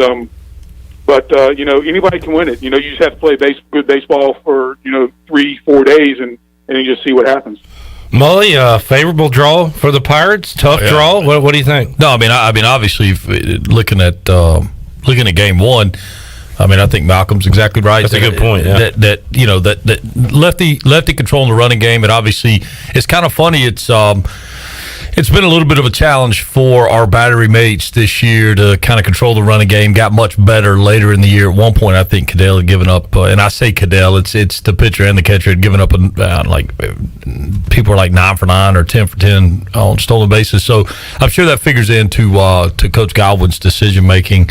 But yeah, I don't think you could ask for a better situation in game one than to play a team that, yes, they won their conference tournament, they got hot at the right time, but you would much rather play a team that has a losing record than a team that has an overwhelming winning record. So I like that one. I think when you get past that, that Maryland Charlotte game will be a great baseball game. I mean, I really do. Those teams are going to beat up on each other pretty good. I would venture to say, I would set the line at probably 8-9 pitching changes that you could potentially see in that game, which bears out well down the road. So the other thing you're going to have that's going to be interesting is the potential of weather in the area, and I think that's a little less than it was. But you got to manage that as well, and I think it's a pretty smart move again by the staff at East Carolina to take the early game to at least increase the odds that they're going to have the better weather. So I think it's a good bracket. It's always fun. It'll be cool to see 5,000 people at Clark LeClaire, regardless of the outcome of the games. Malcolm Gray joining us, Fixed NC Live Line. Mike Mullis here in studio, and we heard Cliff go over his decision, Malcolm, on Monday as to why he chose to play the early game rather than the evening game. And in years past, he's wanted the fans in there to see the kids and to create a huge atmosphere. This year, due to weather, he also says after a year off of regional baseball, that people are going to take off work, get their kids out of school, and show up to the park anyway. Yep. So the fans will be there anyway. But I thought he, and Mully just said it, but I thought Cliff laid out some pretty good reasons why you choose that early game on Friday, Malcolm. Oh, yeah, no doubt about it. I mean, another thing to look at, too, is, say ECU's able, they're able to get their game in and they come out victorious, and then all of a sudden, say, rain happens. Well, then ECU, by winning that game, they're only going to probably play one game max on Saturday if for some reason you have to bump the schedule back, whereas the other three teams will probably have to play two. So it kind of gets you rested a little bit, so that's another factor. And, again, we saw that in last year, in 2019. We saw that in 2018. And, was it 2009? The kind of same thing happened. ECU didn't play the first game. They played Binghamton one, but then they had to turn right around and play South Carolina later that night, so they had to play two games. So trying to limit it where you don't have to play multiple games like what we did in 19, where we had to play two Sunday, two Monday, and basically, 5 games in roughly 48 hours? You're trying to eliminate that as much as possible. Well, and I think another side of that, too, is that with, it's no mystery that it's been a little bit of a piecemeal kind of situation with the pitching staff. I think, playing a doubleheader is a consideration. I think all those things are exactly right, Malcolm. But I think to me, the bigger deal is I don't want to get a guy that is one of my top 3 guys hot, get him going, then we get rain, and then I lose that starter maybe before it was time to make that move, to where we got to maximize those innings to have a chance to make a deep run in this thing. So I think there's awful lot of considerations, and I know everybody would probably rather have the night game, but I think it's a cool atmosphere, a noontime start, a day game. Pirates with a big win. It'll be a crazy night in Greenville. I couldn't agree more. And another thing too, if I'm not mistaken, I think with the noon start, we're probably one of maybe 3 games that are starting at noon. So it's a chance for other people around the country to check out East Carolina as well. So I totally agree with you on that, Mike. Malcolm, who's the best in this thing? You got Arkansas, you got all those SEC schools, you've got those 2 arms at Vanderbilt that unfortunately we might be seeing next week in Rocker and Leiter. Who are your favorite teams in this tournament not named East Carolina that you've been able to watch this year in college baseball? Well, you said 2 of them right there with Arkansas and Vanderbilt. I mean, Arkansas, I think, is probably the most complete team there is in college baseball. They were able to win the regular season. They won their division. They won the regular season. They won the conference tournament. Vanderbilt, those 2 guys, Rocker and Leiter, man, those are 2 guys who might be top 5 overall picks come July. Texas is a really good, complete team. One of my really good friends is the SID down there, and I was talking with him the other night on the phone, and they're just really good. I've had a chance to watch them play a little bit, and Tennessee, what they've been able to do, they made a run to the championship game, lost to Arkansas in the SEC. They're good. I'm curious to see watch Old Dominion play again. I haven't seen them since obviously we played them. They're one of the hottest teams in the country. I think they came in with a number 8 or 9 RPI, and they're the number 1 seed at South Carolina. But overall, there's a bunch of good teams. There's a bunch of good storylines that are out there as well. So it's just like any other year, it's going to be a fun year of watching a lot of baseball. Mully, you got Duke in the Knoxville Regional, Tennessee, the host there. North Carolina is in Lubbock, Texas Tech, the host there, and NC State in Ruston, Louisiana Tech, 40-18, the host there. If you see an ACC in-state team advancing, which one of those 3 is most likely? I think if NC State specifically for in-state, and it's funny, nobody's talking about Notre Dame. And you're talking about a team that had a great year. I was able to see them play a number of times, and that's the beauty of ESPN Plus. You could catch a lot of games you wouldn't otherwise see. I like what they do. I think if I had to, this is kind of a Captain Obvious statement, but taking a team out of the ACC, not in state, would be Notre Dame. I think the probably the hottest team in the ACC in the state is North Carolina State. They turned things around, started off scuffling pretty good, and got it figured out. And they've got a pretty electric lineup. They bang it around. They can run. It's a quality club. I'll be the first to tell you, I thought it would be really cool to get them here, but I'm awfully glad they're not here. Yeah, and on that note, Malcolm, were you surprised at all? And did you do a double take when you saw that an NC State, a Duke, a North Carolina was not coming here? It seems like we always get that ACC team, but this year that is not the case. No SEC team either. Yeah, I kind of was, especially I think me and Mully were talking about it Sunday. We were hanging out that NC State. If they would have won the, within losing the ACC championship game, I thought it was almost a sure lock they were coming here. But I thought if they won, they might do something like go maybe to Spokane and be a number one, or they might go to South Carolina and be a number one. But it's very rare that we don't have an ACC team or an SEC team here in a regional that we're participating in, much less one we're hosting. So I kind of thought I didn't think it'd be Carolina. I thought State or Duke would have probably have been in our regional either as a 2 or a 3. But just the luck of the draw, and I agree with Mully. I mean, State and and Notre Dame and even Virginia, man, those are three hot teams in the ACC right now, and I'm glad we don't have to worry about any of those right now. Malcolm Gray joining us on the Fixed NC Live Line. Malcolm, we'll let you get back to work. I know you're busy, and we got a Zoom coming up on Thursday with Cliff Godwin, Gavin Williams, and Connor Norby. So we'll have that for you here at Pirate Radio, and Malcolm will lead that thing off, I assume, coming up on Thursday. Right, Malcolm?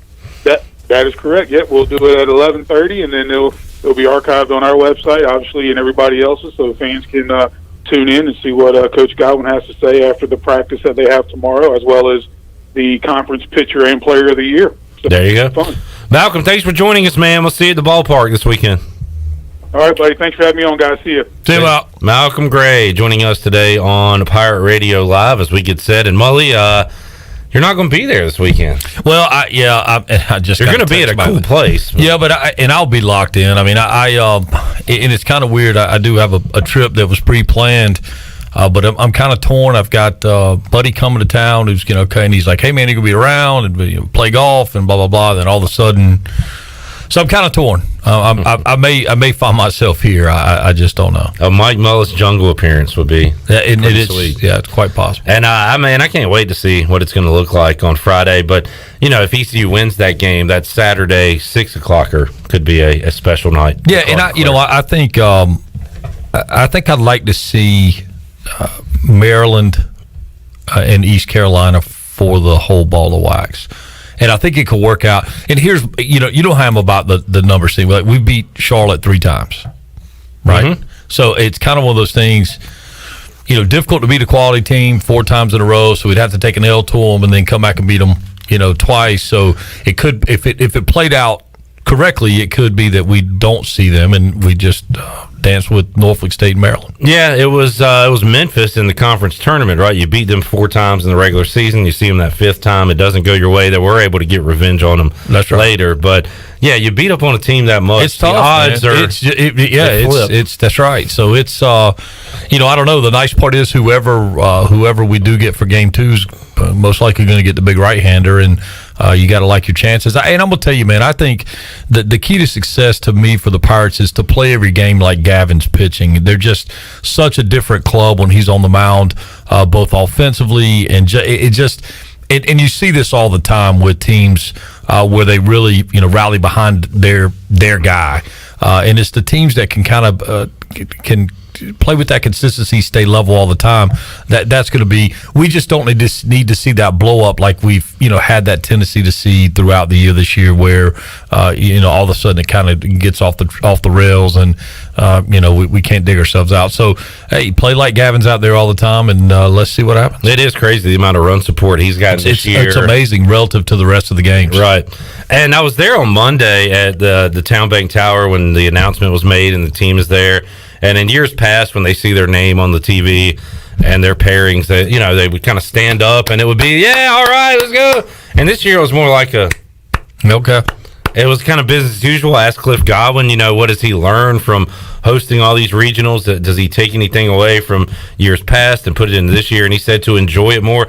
So by that, I'm saying I feel like they're going to be pretty loose, Mully. Like they're not going to be tight, I don't think, this weekend. No. I wouldn't imagine at all they would be. Yeah. I mean, I think the interesting one is going to be, Norfolk State's used to playing in front of a crowd of, and not even in a COVID year, they're used to playing in front of a crowd of parents primarily, and now it's just going to be a whole different situation. You know who else is though? Carson Wisenhunt.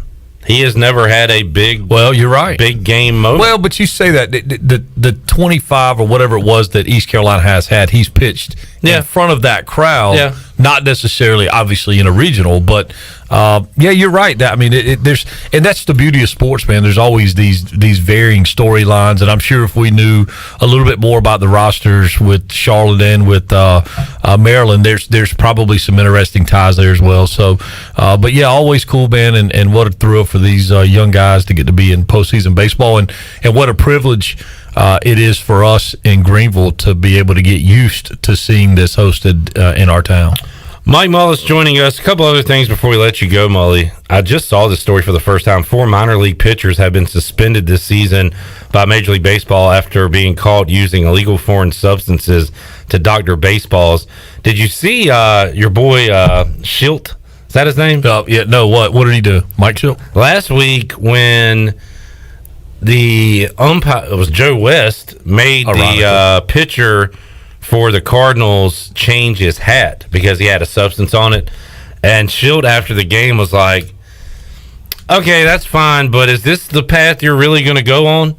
Are we going to start checking what they're doing? What's on that guy's sleeve? Right. What is he doing in his pants there?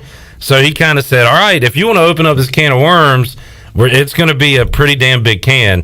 It was a pretty cool speech he gave after the game. It was pretty lengthy. You should check it out because you're a fan of him, right? Oh, yeah. So it's kind of like, how much do you want to peek behind the curtain at what's going on? And you know what? And there's a lot of that, and that's gone on forever. And I mean, it's one of those things that I think the doctoring of the baseball has more ability to dictate success than the doctoring of your body.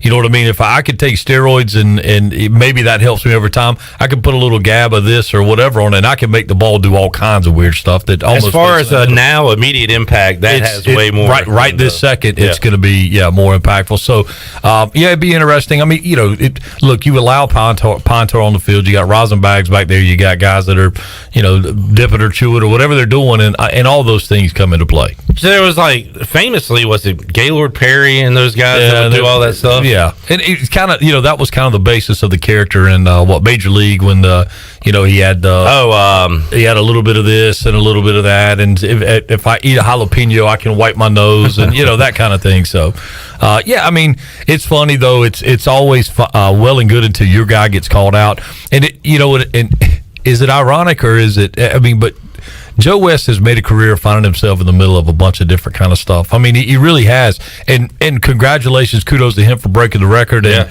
an unbelievable career that he has had. But it always seems like the spotlight finds a Joe West ball game.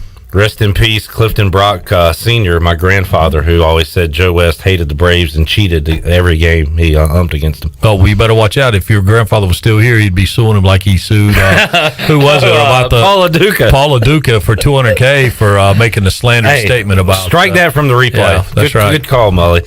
Mully, thanks for hanging out, man. Yeah, man, always enjoy it. Enjoyed it. Have a good weekend, whether you're on the course or in the jungle. Yeah, either place. Both. I mean, you can't go wrong. Can't go wrong. Let's take a time out. We'll come back. We'll visit with the voice, Jeff Charles. We'll get his thoughts on Coach K.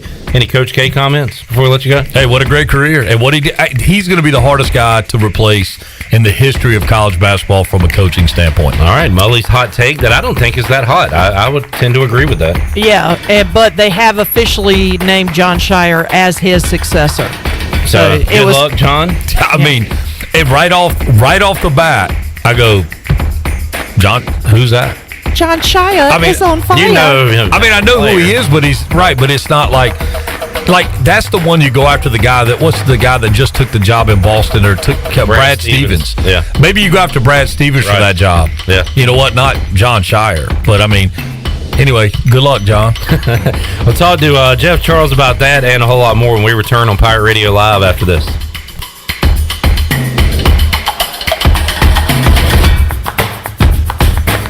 Hey Pirate Nation, this is Tom Brown from Brown & Wood Buick GMC Truck. We've been serving the Pirate Nation in Eastern North Carolina for 83 years. We have 4 brands, 3 generations, 2 showrooms, and 1 goal to make sure you leave a happy customer. This month at Brown & Wood, get a 2021 Sierra 1500 and save over $5,000 or 0% for 72 months. As always, Brown & Wood is the home of the lifetime powertrain warranty. We're located on Greenville Boulevard next to the Convention Center, or shop us online at brownandwoodauto.com.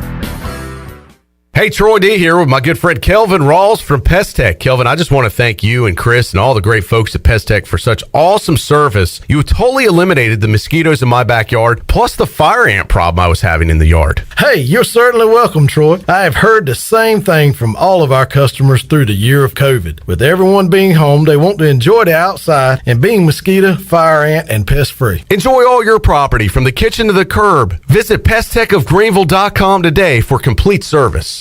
Introducing Tommy Club, the best car wash value anywhere. Starting at just $19.99 a month, you can wash your car as often as you like, and also take advantage of our express lanes exclusively for Tommy Club members. You can enjoy a gentle belt conveyor ride to a spot-free shine faster and as often as you like when you're a member of Tommy Club. Plus, our vacuums and mat washers are always free. We're Tommy's Express. Tommy's Express Wash, now open on the corner of Greenville Boulevard and Red Banks Road in Greenville. With rates being historically low, now is the best time to buy or refinance your home. This is Talbot Green with Angel Oak Home Loans. Now is the time to take advantage of the opportunity to buy more home or refinance your current mortgage. The combination of our local team's experience and Angel Oak's wide offerings of products from standard conventional, government, and portfolio loans has something for most financial situations. For more information, call Talbot Green, Joanne Weir, or Wanda Hager at 751-2060. NMLS 1719250 and 685-842. Equal housing lender. UBE and PirateWear.com are proud to offer the Pirate Nation its largest inventory ever. Brand new Adidas is arriving daily, along with Under Armour, Columbia, and Russell Athletic. UBE is loaded with cargo, and new items are being added daily to PirateWear.com. Be sure to check out our children's store, The Crow's Nest, for all of your young pirates. UBE and PirateWear.com, an ECU tradition for 50 years. Go Pirates! At US Cellular, we see our customers as more than just customers. They're neighbors. When you switch to US Cellular, you can get the new Samsung Galaxy S21 5G for free with no hidden requirements. As a neighbor, you deserve it. US Cellular, America's locally grown wireless. Terms apply. See uscellular.com for details. Does the idea of going to your local U.S. Cellular store make you feel a bit uncomfortable? Tired of the hassle of waiting and wearing a mask? Let Toby Williams and his outside sales team take away that worry. They will come right to your home or office and drop your phone off on the porch or at the front desk for you. Saving you time and worry is what the team at Cellular Warehouse is all about. Call Toby today at 252-799-7051 and let them help you with all of your wireless needs. Cellular Warehouse, your local U.S. Cellular authorized agent.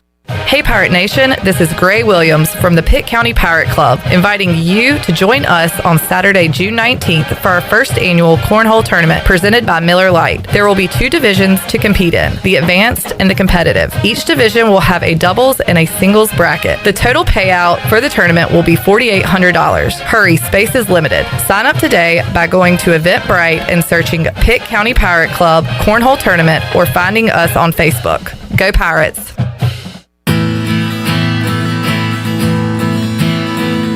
Yo ho, You're listening to Pirate Radio.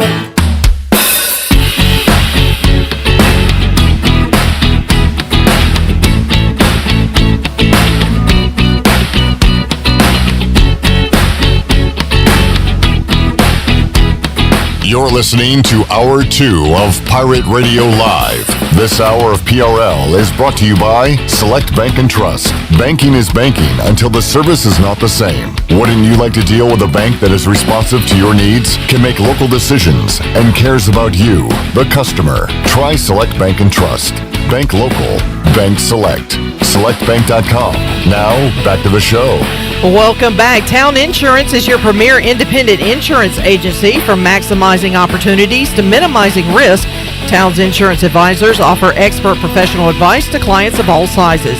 For personal or business insurance questions, call 756-8300 today. Now let's head back into the show and clip as we do. Not so good news for Troy D, because Churchill Downs, which is the home of the Kentucky Derby, has announced that they have suspended Bob Baffert as a trainer for 2 years, effective immediately. Cancel culture, conspiracy. He was framed. This is bogus. I want a full investigation. Horse Bucky. Could you imagine getting set up and then being banned from producing Pirate Radio Live for 2 years because you were set up and it was a conspiracy and you were canceled? Cancel Shirley. No, because if you set me up, I'm going to take you out. Oh! Hey, ha-ha. Softball, Shirley. That's right. Man, tons of news today in the sports world. Did you see the big basketball retirement that came out? Coach K? No, Myles Garrett? Yeah, Myles Garrett retired from basketball. I didn't know he was playing basketball. The defensive end for the Browns? Yeah, I guess he's retired from pickup basketball. There's a video of him dunking all over people, but head coach of the Browns, Kevin Stefanski, said that he's retired. Congratulations on a great career. Really proud of him, but he's done with basketball. I don't know if they're making him stop playing because of the $100 million in guaranteed money that the Browns are paying him. Yeah. So it could be one of those cases. They might have to restructure his contract where it says you cannot play pickup basketball. Yeah, and there's and we should talk to some of these former players next time we do and ask them if they've had stuff like that in their contracts. Like you can't ride an ATV or you can't. Either the GM or Stefanski found out that he was playing pickup basketball, and they probably had a sit-down conversation with him and was like, hey, I want to say, calm it down, dude. I want to say they do. I remember an interview with Drew Brees a while back, and I cannot remember where he was doing the interview, but it was on television, and he mentioned something about he got in trouble because he went out on a jet ski, and apparently it's written in his contract that he's not supposed to be on a jet ski. Or I don't know if it was specifically. Yeah. No, I don't know if it was. But they do make it that specific. Yeah. Because I heard an interview recently with Clayton Kershaw, and he said he could play pickup basketball he couldn't play organized, but he could play basketball, but he couldn't go skiing or something like that. Like there are specific things that they do right into it that you can't do. That's crazy. Yeah. So like you're not allowed to eat a cheeseburger. Yeah. But you can have but you can have a club sandwich. Yeah, a club sandwich. No bacon. You can have a club sandwich with no bacon. I mean, is it that? I guess it would be that specific, because they're trying to, I guess, protect their investment. But it is kind of wild to think that they can be that specific. You can ride a bike, but you can't ride your friend's bike. All right, let's head out to the Fixed NC Live line. Joining us now is the voice, Jeff Charles, on a Wednesday edition of Pirate Radio Live. Jeff, how you doing today?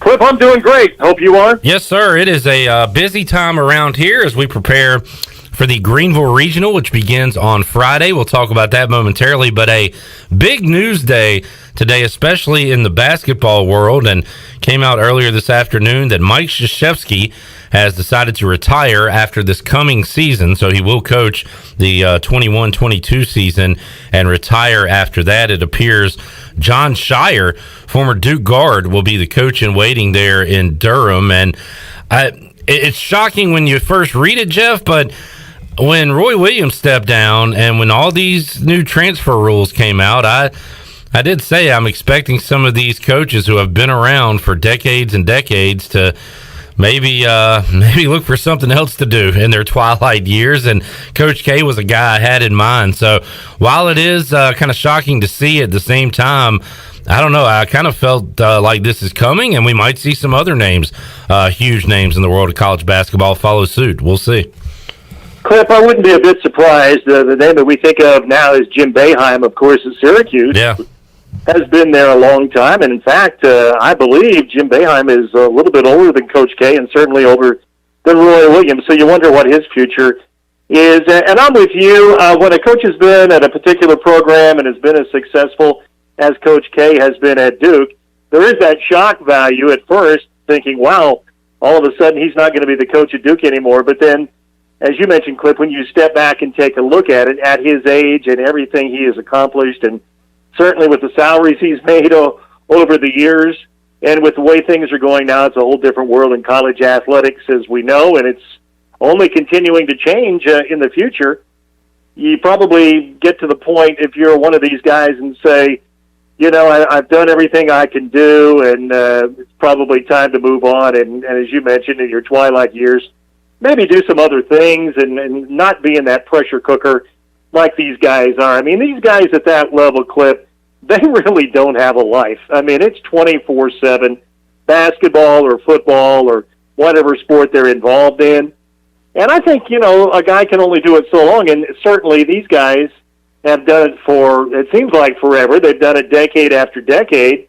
I remember Dick Tarrant, was the head basketball coach at Richmond, and he would go 110 miles an hour, and he was a very intense guy. And we got to know each other pretty well, worked some telecasts together, and then I covered his teams when I was at ECU, and he had that great run at Richmond. And I didn't really expect Dick to retire when he did. He was younger than the guys we're talking about now. But he just woke up one day and just said, "I can't do it any longer." And I certainly understand where those guys are coming from. So with Coach K, good luck in the future. What an incredible career he has had. What a legacy he leaves. And I think it's interesting to note John Shire will take over because, as you know, Clip, over the last few years, there's been all kinds of speculation as to who would take over at Duke when Coach K did indeed retire. And to be honest with you, I don't know if I ever heard John Shire's name or not. There are a lot of other names out there. So I think if there is a story within the story today, it might be that John Shire now is going to be the guy. We've had those discussions for years, Jeff, and you're right. Tommy Amaker and Johnny Dawkins and Hurley and all those guys have become coaches elsewhere. So those were some of the popular names if Duke decided to stay in-house. And it's interesting, we had the same conversation about Roy Williams. Does North Carolina, does Duke go outside of the family for their next hire, or do they stay inside the family? And they both chose to go with guards who are inside the family. Hubert Davis for North Carolina, and it looks like John Shire there at Duke. Yeah, you're right. And a couple other names at Duke that we heard over the years, as you well know, Clip. Wojo, of course. Yeah. His name was in speculation. And then even Grant Hill, who's now, of course, games in the NBA. And, there's been a trend in college basketball, as you know, to hire former NBA stars and make them coaches, especially for recruiting purposes. And we see what's been going on at Michigan with Juwan Howard. I mean, he's done a great job. He was a former NBA star going back to his alma mater. So far, it's working well at Michigan. So that's another avenue that athletic directors look at these days, maybe bringing in an NBA star who has that star value and who kids want to play for. They think that they can develop their game for the NBA and get them to the NBA. But, yeah, that's the story of the day. No doubt about it, Cliff. The story of the day, Coach K decides to retire. He'll have his victory lap, and he'll certainly have an opportunity to get a lot of pats on the back, I would over the next year, which he very much deserves. But, what a great career he's had, and any dealings I've had with him, and I've interviewed him on a couple of different occasions, he was always very gracious and very kind. So, he's so well respected by people in the profession, and it's time for him now maybe to step back and enjoy life a little bit more. And wasn't that long ago, Jeff, that was it, I think Richmond had a good game, and Antonio Robinson and Prince Williams, as a young freshman, I believe, went to Durham and gave Duke all they could handle. That was a fun game there at Cameron Indoor a few years ago. Yeah, it was. The Pirates played well that night, and then I remember a game years and years ago, Cliff. It was somewhere in the early 90s. I don't know the exact year. That's the first opportunity I had to go with ECU to Duke, and they played pretty well that night as well over there. So when the Pirates have gone over to Duke, they certainly haven't gotten blown out or embarrassed themselves. So I remember both of those games pretty well. Jeff Charles joining us on the Fixed NC Live Line. Let's hit another basketball story of the day, Jeff. And Brad Stevens reportedly was offered a ton of cash to go to Indiana to be the head coach. He remained at Boston, and now he will no longer be Boston's coach. Danny Ainge is stepping down from the front office, and Brad Stevens is being promoted to president of basketball operations, and now the Celtics will make a hire. So I don't know, Jeff, and now this one seems strange to me, but maybe this is part of what we were talking about earlier. Maybe finding a different path. If you get tired of coaching, you get a little burnout, maybe you get a cushy office and try to put together a team as a general manager, as a president of basketball operations. But Brad Stevens is still so young, and he could obviously still get back into coaching one day, but this one kind of caught me off guard. Yeah, it catches me off guard, too. Danny Ainge retiring really doesn't catch me that much off guard, Clip, but you made all the right points with Brad Stevens. He's very young. He really hasn't been an NBA coach that long, but perhaps he would rather move into the front office at this point. His coaching jobs, I don't care where they are anymore. They're really, really tough on guys. And so I'm really never that surprised when somebody wants to maybe move within the organization or retire or get out of the business and do something else. I guess we can't really be surprised when that happens. They're making a lot of money, making good money, but believe me, it comes with a price. I was looking at an NBA coach the other day, and I thought to myself, boy, he does not look very good. He's put on a lot of weight, and he doesn't look good. I think of Bob Huggins oftentimes, and the heart issues he's had, and he's not getting any younger. Boy, it's tough. But, a lot of guys, though, Cliff, in the coaching profession, and I think this is true of a lot of professions, they just can't give it up. And it really takes a toll on their personal life, but a lot of guys can't give it up. And, sometimes it's not always a good ending. But, again, it's a tough business. So the Brad Stevens story today also is a story that's somewhat shocking, I think, but it's going to be interesting to see what happens down the road with a lot of these guys in coaching, regardless what sport it is.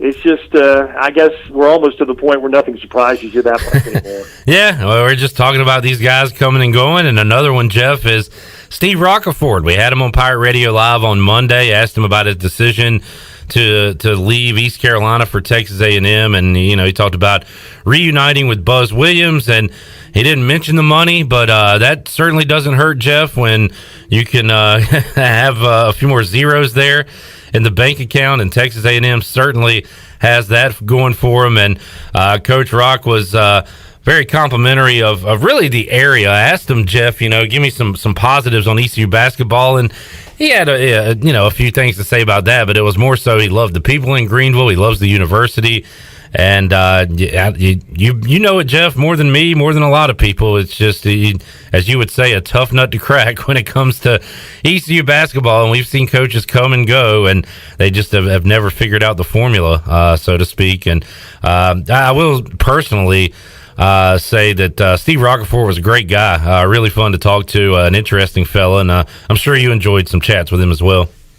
Yeah, I did, Clip, and I got to know Rock pretty well in the 3 years he was here, and then we got to know him even better when Joe was out this year, when Joe was dealing with the COVID issues. And so Coach Rock, as you'll remember, took over as the head coach, and I had a chance to talk with him even more during that time. And we wish him the best. He's a Texas guy. He loves Texas, loves the Houston Astros, follows them very closely on a daily basis, and I think as much as anything, there are a number of factors that have gone into this, but an opportunity for him to return home to Texas. That's where his roots really are. And then, as you mentioned, to reunite with Buzz Williams. They were together at Virginia Tech. And you couple all those things, plus, let's face it, it's a tough job at ECU, and he's worked hard. He's worked extremely hard. I mean, we didn't even see him that much the first 2 years he was here. Now this year, because the travel was curtailed so much, we saw Rock around a lot more than we did his first 2 years. But I swear, first couple of years he was here, Clip, I don't know if he unpacked his bag because he was on the road constantly.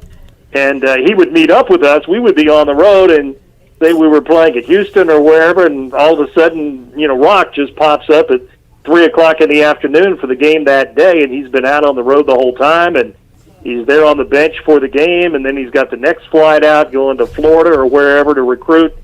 And so this is a guy that stays on the move. I think he probably felt like a fish out of water this year because, guys were not able to get out and recruit. But that's how he's made his reputation in this business as a recruiter, and that's what he does, and that's what he loves to do. And when you can do that, Clip, it's like being a salesman. If you're a salesman, you're always going to have a job if you can sell something, and that's kind of what he is. He's a recruiter. That's how he's made his reputation. So he's always going to be in demand, and he's always going to have a job because that's what he loves to do. He loves to bring players in and develop them. And so good luck to him. He's a guy that's a lifer in basketball. He's been a lot of different places. He's made a lot of friends. I know everywhere we went, it seemed like he knew people or he had coached there. The guys at Memphis like him a lot because of the days he spent with the Memphis Tigers, and the guys at Virginia Tech all liked him a lot before he came down here, and guys at Tulane, another place that he coached, and the folks I know at Tulane always liked him down there. So, he's a well-liked guy. He's going to work really hard in recruiting. He's got a chance now to go, quote, back home and work at a Power 5 program at Texas A&M that has certainly more resources than what East Carolina has. So good luck to Rock. Jeff Charles joining us today on the Fixed NC Live Line. Did not plan on going 15 minutes with the voice today without bringing up ECU baseball in the Greenville Regional, but basketball kind of took over the headlines on this Wednesday. How about the Pirates, Jeff? They host a regional for the third straight season. It's become old hat for Cliff Godwin and company, and this time they'll welcome in Norfolk State on Friday. Also, Charlotte and Maryland coming to town for the 2021 Greenville Regional at Clark LeClaire Stadium. Is going to be a fun weekend with the fans back voice, and I'm excited to head out there this weekend and see what the Pirates can do and really just enjoy fans back in Clark LeClaire Stadium again. It's going to be a great sight.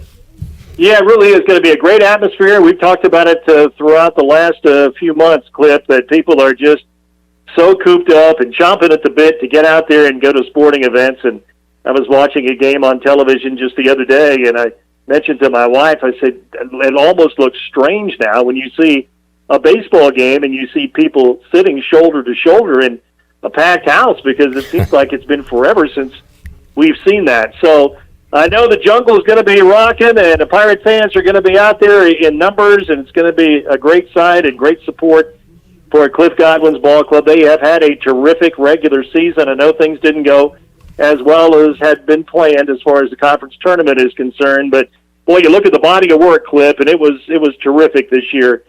So let's hope the Pirates can get that first win under their belt. A Norfolk State team that they'll be favored to beat. Norfolk State has some good players, though, so you can't look past them. And then, it's a winnable regional playing at home, but you still got to go out and win games against a good Charlotte team and a good Maryland team that is improving late in the season. So it won't be easy. But the Pirates, if they bring their A game playing at home, I think they've got a good shot at it this weekend. So let's hope Cliff Godwin and crew can get this regional championship and advance to the Super Regionals next weekend. Jeff, we'll leave you with this. We always try to mix in a little wrestling talk with you. I did not watch the AEW Double or Nothing pay-per-view, but I did see the clip of Chris Jericho and MJF wrestling inside of Urban Meyer's office there in Jacksonville. Charlie Strong also making an appearance on this pay-per-view, handing footballs to Chris Jericho. What a ride for Charlie Strong. All that success at Louisville and then to Texas and then to USF, and now he's on AEW helping out Chris Jericho. Did you see that clip, Jeff? That was crazy to see Urban Meyer and Charlie Strong there in an office while two guys are wrestling in there. I did not see that, but nothing that AEW does surprises me, Cliff, and that's what happens when you own the Jacksonville Jaguars and you also own AEW, and how you can cross-promote the two. And that's what the Khan family is doing with both organizations. For instance, the ladies you see on the AEW wrestling show, they are the Jacksonville Jaguars cheerleaders. So you've got some built-in personnel advantages, you might say, when you own both organizations. And I think you'll continue to see that in the future.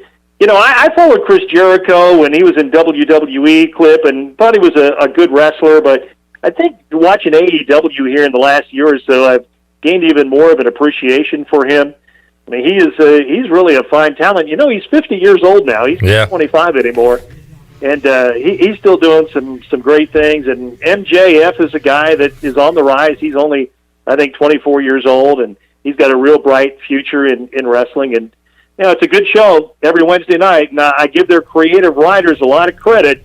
They're coming up with good stuff every week, and that's hard. That's hard to fill a 2-hour show and keep it interesting every week and keep the storylines going. So they've got some very talented people behind the scenes that are doing a good job with that promotion, and I think it's really good to see. I think it's really healthy for wrestling, because I think they've tried to blend in. You and I talked about this one other time. They've tried to blend in some of the old school wrestling that I grew up with, and maybe even you grew up with, some of it, Clip, and kind of forge that with what's going on today. And I think it's really working for them, and I just think the longer that they're able to stay on national television, which they are. We talked about it last week. They're moving from TNT to TBS.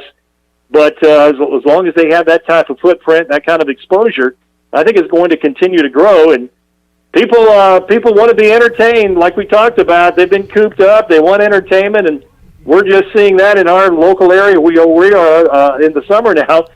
People are really excited about the wrestling show that we're going to bring up here in July, because they've been cooped up, and it's like, hey, we want to get out and have some fun and, you know, raise some cane. So people are excited about it. They want to be entertained. They want to get out, and they want to have fun this summer. Yeah, and Jeff, we'll talk more about that as it gets closer. Some big news out of WWE today as they made a lot of releases, including Braun Strowman and Aleister Black. Some pretty big names were released today from WWE. Would not be surprised if they pop up on AEW very soon. Jeff, right when I get off the phone, I'm going to send you that clip of Urban Meyer, Charlie Strong, Chris Jericho, MJF. It's hilarious. So I'm going to send that to you.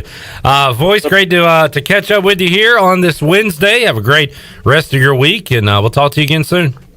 Sounds great. Thanks so much, Clip. Jeff Charles joining us on the Fixed NC Live line on a Wednesday edition of Pirate Radio Live. We'll take a time out, come back, wrap up hour 2, get you ready for hour number 3. We'll talk to DG, David Glenn, about the Mike Krzyzewski news. Also, Bryce Williams going to join us. We'll talk more Pirate baseball and make you a winner in hour 3. We're back with Pirate Radio Live after this.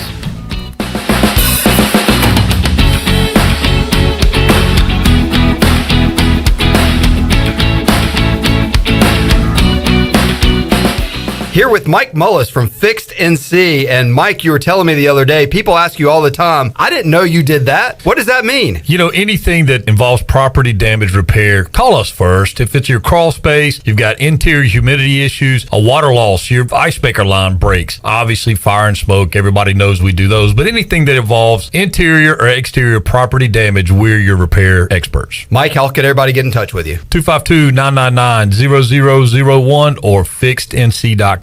This is Dr. Phil Perdue with Orthopedics East and Sports Medicine Center. My colleagues and I recognize how difficult this time is for everyone in our community. We continue to see patients during the week while taking precautions to keep everyone safe. Our extended care clinic is now open on Saturdays and Sundays from 10 a.m. to 2 p.m. so you can avoid the emergency department for your urgent orthopedic care. For more information, please contact us at 757-2663 or visit our website at orthoeast.com. My whole business just went up in flames, but my agent was there before the fire was out. We started a plan. I've got 25 employees who could be out of a job if we didn't get this place running again. My independent agent and auto owner's insurance, they made sure we didn't skip a beat. I mean, we didn't miss a single payroll. That's incredible. For whatever lies ahead, we're always there. This is Jeff Gibson with Town Insurance in Greenville. Call me today at 756-8300. Go Pirates! In studio today with Natalie Edwards from AG Home Solutions and eXp Realty. Natalie, you have a unique partnership because you work in the real estate market and also work with AG Home Solutions. How does that help your clients? So it's interesting, the trends that we're currently seeing in real estate. Inventory is so low. We're seeing a high percentage of folks who want to renovate their spaces, perhaps add a home office because now they're working from home. And so they come to us with those design ideas and we're able to help them navigate through that. What other trends are you seeing in the marketplace right now? Yeah, so we're definitely seeing increased needs for home office space, folks being able to do virtual learning from home. So how can we redesign that space so it's functional? We're also seeing folks that do want to take advantage of this being a seller's market, and so they want to freshen up that space and get it ready to put on the market. And so we can come in and provide them with some good guidance on things that they might want to consider before they list their property. For real estate or remodeling, how can folks contact you? 252-947-2526 or aghomesolutions.com.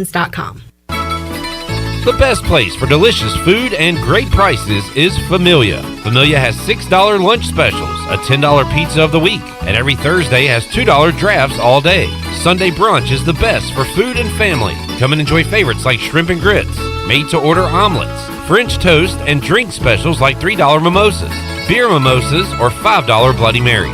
Familia, Fire Tower Road near Pitt Community College, and FamiliaNC.com.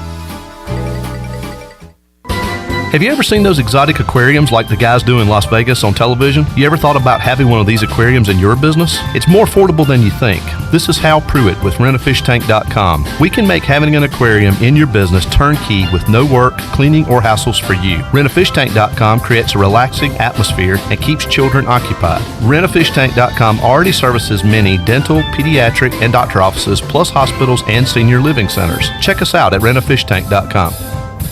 At US Cellular, we see our customers as more than just customers. They're neighbors. When you switch to US Cellular, you can get the new Samsung Galaxy S21 5G for free with no hidden requirements. As a neighbor, you deserve it. US Cellular, America's locally grown wireless. Terms apply. See uscellular.com for details. This is Brandon Tate, owner and operator of Atlantic Wireless, an authorized agent for US Cellular since 1997. Visit atlanticwireless.com to find the store near you. We go beyond the call. Hi, this is Phil Steele of Phil Steele's College Football Preview Magazine, and you're listening to Pirate Radio, the voice of Pirate Nation.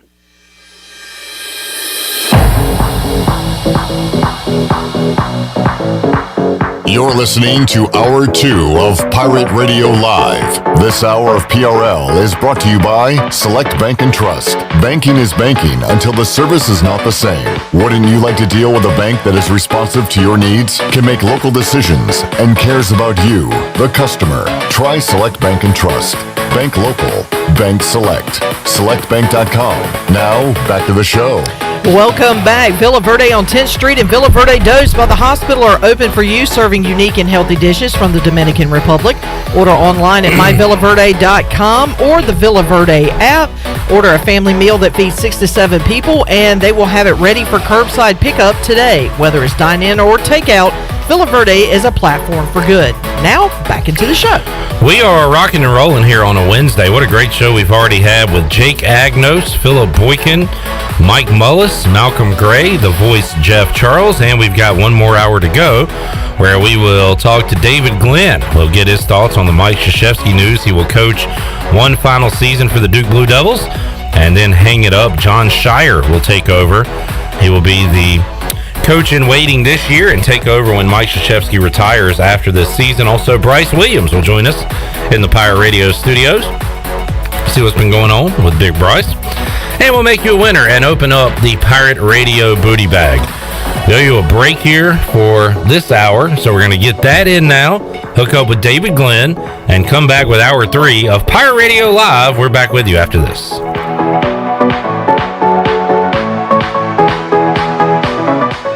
For years, Callie Ann Phelps has been singing about Phelps Chevrolet. Phelps Chevrolet is the one for you.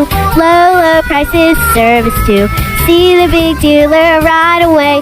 Carolina's finest, Phelps Chevrolet. And you'll agree with what Skylar Phelps has to say. Nobody beats Phelps Chevrolet's prices. Nobody. The name you can depend on. Phelps Chevrolet. Get you one. Find new roads with Chevrolet. Then come find yours at Phelps Chevrolet in Greenville. Hey Pirate Nation, it's Regional Baseball Weekend in Greenville, and Pirate Radio has a special free Birdhouse t-shirt to give away to you. This Friday at 9 a.m., Pirate Radio will be at UBE giving away Birdhouse t-shirts while supplies last. It'll be first come, first serve, and only one per person. Get your Regional Weekend started at UBE this Friday at 9 a.m. and pick up a new Birdhouse t-shirt for free from the voice of the Pirate Nation. Go Pirates! To some, that may just sound like ice hitting heavy-duty plastic. But to a Bud Light legend, it's a signal that says it's time. Time to dust off the barbecue tongs and load up the cooler with 37 Bud Lights and an assortment of dips. Because it's time to take back all the fun we've missed. Welcome back, Bud Light legends. Let's take summer by the coolers. Cooler up at BudLightLegends.com. Enjoy responsibly. 2021 AB Bud Light Beer, St. Louis, Missouri. In studio with Dr. Shondell Jones from Kinetic Physical Therapy. Dr. Jones, you guys are expanding and growing. Yeah, we sure are. One of the things that a lot of people don't know is that we actually have a pediatric practice as well. It's called Kinetic Pediatric Therapy. We've got speech, physical, and occupational therapy there just for kids. If you're concerned about your child's development or just want to make sure they're on track, you can bring them in for a screen. If they need evaluation, we're able to do that and help them continue to develop. For more information, you can visit us at kptkids.com or give us a call, 689-6043. For the latest from the world of golf, tune in every Saturday morning from 8 to 10 for the Golf Shop Radio Show, presented by GolfKnickers.com, the world's leader in traditional golf apparel. Hosts Mark Greenhelge and Matt Blanchard talk golf from tee to green and everything in between. If you like golf, you're going to love Golf Shop Radio. Before you tee up, drop on in. Welcome to the Golf Shop. Hey Pirate Nation, this is Sam Jones, and we're open and here to serve you with some of the best whole hog barbecue, chicken, turkey, ribs, and homemade sides every day for lunch and dinner. There are 3 easy ways to enjoy Sam Jones barbecue. Swing by our drive-thru window or try one of our 2 curbside takeout options by calling in your order at 689-6997 or ordering online at samjonesbbq.com. We love Eastern North Carolina, and we invite you to come by and enjoy some great tasting Sam Jones barbecue today. Hey Birdland, the Junior Orioles Dugout Club is now Kids Cheer Free Plus, presented by Baltimore area Chick-fil-A restaurants. Kids Cheer Free Plus is the all-new Orioles Kids Club for fans 14 and under. For just $30, each membership receives a ticket voucher for 4 free tickets, a limited edition cap, lanyard, membership card, face mask, and more. That's all the perks for just $30 with Kids Cheer Free Plus, presented by Baltimore area Chick-fil-A restaurants. Purchase now at Orioles.com/kidsfreeplus. There's no better time to drive away with a quality pre-owned car, truck, or SUV from Greenville Auto World. Greenville Auto World is your authorized rough country dealer. We specialize in lift and leveling kits along with custom wheel packages. Whether you're looking for ground clearance or enhancing the appearance of your vehicle, trust our team for your off-road experience. Greenville Auto World, 3840 South Charles Boulevard across from Hardee's at Bell's Fork, or online at greenvilleautoworld.net. This is Pirate Radio, WGHB Farmville, 1250 and 92.7 FM Greenville, WDLX Washington, 930 and 104.1 FM Washington.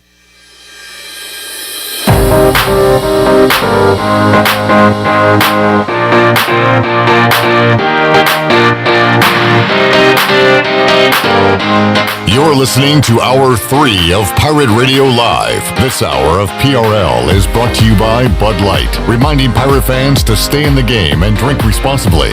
Bud Light, the official beer of the ECU Pirates, and proudly distributed by Carolina Eagle Distributing since 1989. Now, back to the show. Welcome back. Thinking of remodeling your home or business? AG's Home Solutions has been serving the remodeling needs for Eastern North Carolinians since 2017, I should say. The company specializes in additions, kitchen and bath remodels, historic preservation, commercial upfitting, and new construction. AG's Home Solutions offers a full-service design center and showroom staffed with a knowledgeable sales and design consultant ready to help with any remodeling project. Visit aghomesolutions.com to get started today.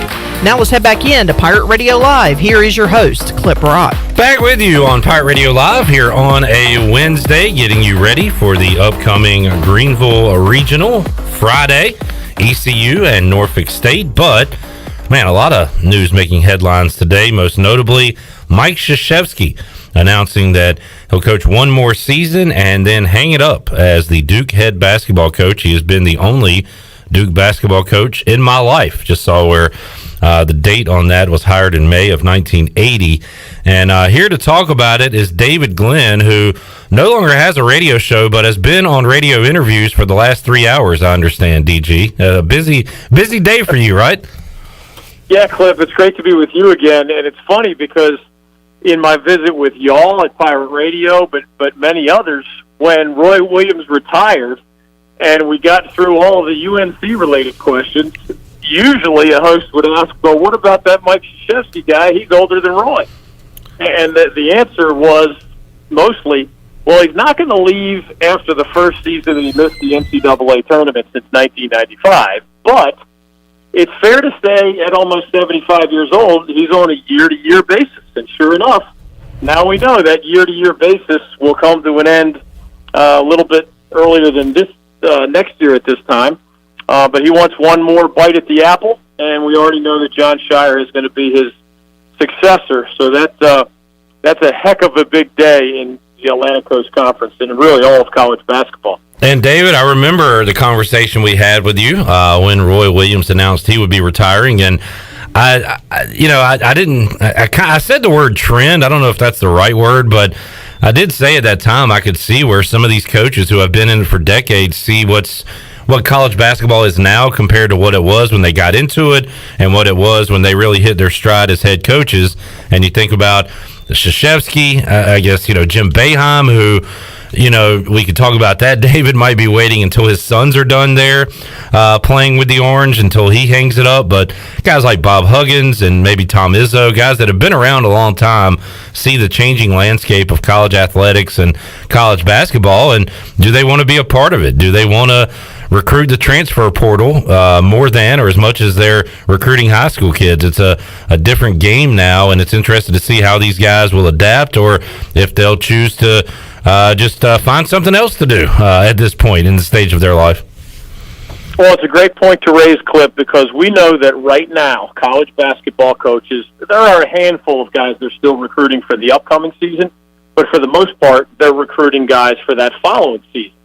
And Mike Krzyzewski said that when he knew what the end date was, he always said he went year to year and he didn't have an end date in mind 3 or 5 or 8 years ago. And he said it would be awkward when you in your own mind know what the end is, but you have to recruit anyway.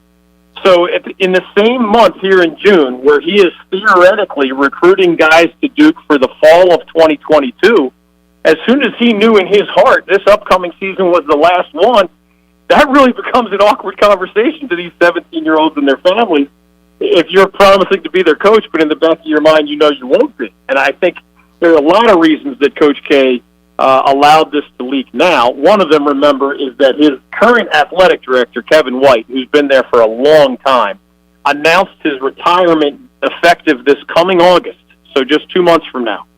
Can you imagine asking a young, inexperienced AD, Nina King is the next to Duke athletic director, can you imagine just throwing that grenade into her lap in her first year on the job? Oh, yeah, your next job is to hire the successor to the greatest coach in the history of college basketball, or at least one of them. So, yeah, the changing nature of basketball matters. The letting recruits know that John Shire is the next guy, even as they wondered in recent months how long Coach K would keep going. But I do think the starting point, whether it's Roy Williams or Mike Krzyzewski or those other guys you mentioned, the starting point is age, right? No matter what you think of the changing nature of college basketball, Mike Krzyzewski and Jim Boeheim are the two oldest head coaches in the history of Division I men's basketball. And Coach K is going to hit 75 this coming February during what will be his final season at Duke. When you get to the mid-70s, retirement is on your mind, whether you like the evolution of your game or whether you're frustrated by the transfer portal and, name, image, likeness questions and the other roster chaos that we've seen ramp up in recent years. David Glenn joining us on the Fixed NC Live line. DG, how ironic how crazy was it that this Krzyzewski news comes out a couple hours after the Brad Stevens news comes out, and they're unrelated stories. Brad Stevens stepping down as coach of the Celtics, but will have a front office job, Danny Ainge out in Boston, and then you get the Krzyzewski news, and because Brad Stevens, he's been discussed with, all right, does he take over when Roy retires or Kay, or does he go to Indiana? Well, apparently none of the above. He's going to land a job as the president of basketball operations there in Boston, and is not his name is not in the coaching hat as of today. Could be down the road, David, but just kind of fascinating the basketball bombshells that have come out today. Well, isn't it just an underlining of the old phrase, timing can mean everything? Because if you think about it, if Roy Williams had retired 5 years ago, Hubert Davis would not have been a candidate to succeed him. And if Mike Krzyzewski was retiring, 2 or 3 or 5 years ago instead of a year from now, John Shire probably would not have been the number one candidate to replace him. Remember, when Jeff Capel took the Pitt job, he was viewed as a possible successor. But it's funny, David, we've mentioned so many names today. I didn't even think of Capel. I was going back to Amaker and Dawkins and Hurley and Wojo. We hadn't even mentioned Jeff Capel. There's been so many names out there. Chris Collins, too. Yeah, right? yep. So the year Chris Collins took Northwestern to its first NCAA tournament in the history of the school, of course he would be on the list of possible successors. When he kind of comes back to earth, maybe not so much. But the day Jeff Capel took the Pitt job, I know a lot of Duke people who thought that he was the front runner to be Mike Krzyzewski's successor. And remember, Hubert Davis 5 years ago was not all that far removed from the ESPN broadcasting booth. Yeah. He only had a couple of years, as the head coach of the junior varsity at Carolina, and only a few years as Roy Williams, recruiting assistant. But if he's, a full decade there, and has that that JV head coaching experience, you're just viewed differently in 2021 than you were in 2016. And same with John Shire, right? I mean, he's 33 years old. How crazy is it that Duke and Carolina, two of the biggest brand names in the history of college basketball, are both turning over their jobs to someone who has never been a Division I varsity head coach? That is crazy. Hubert Davis is, probably 17 years older than John Shire. But for those two Hall of Famers to be succeeded by first-time head coaches at those blue blood programs, I don't think anybody had that on their bingo card 5 years ago. DG, before we let you go, I did read that Duke has the top-ranked recruiting class coming up for this season. So, in your opinion, how good is Duke in 2021, 2022? And what does Duke look like 5 years from now with John Shire at head coach? Well, the immediate future and the a little bit down the road future for Duke basketball. What do you think it looks like in your opinion? Yeah, down the road is harder to guess. I do know that John Shire was an integral recruiter for guys like Zion Williamson. And he has, remember, been an associate head coach for Coach K, doing a lot of media obligations, stepping in if he wasn't feeling well, but also being his right-hand man on the recruiting trail. So, this is a talent-first game. When Coach K didn't have any talent at Duke in the early 80s, he didn't win very much. So John Shire is going to have to recruit well to have a chance as a young head coach. And in terms of this year, it's a great question. I think the last time I was with you, we said, we're not sure if it's next year or the year after that Coach K will step away. But we're sure it ain't the year that he missed the NCAA tournament for the first time since 1995. He was not going to let that be the last line on his Wikipedia page. So he gets this one more chance.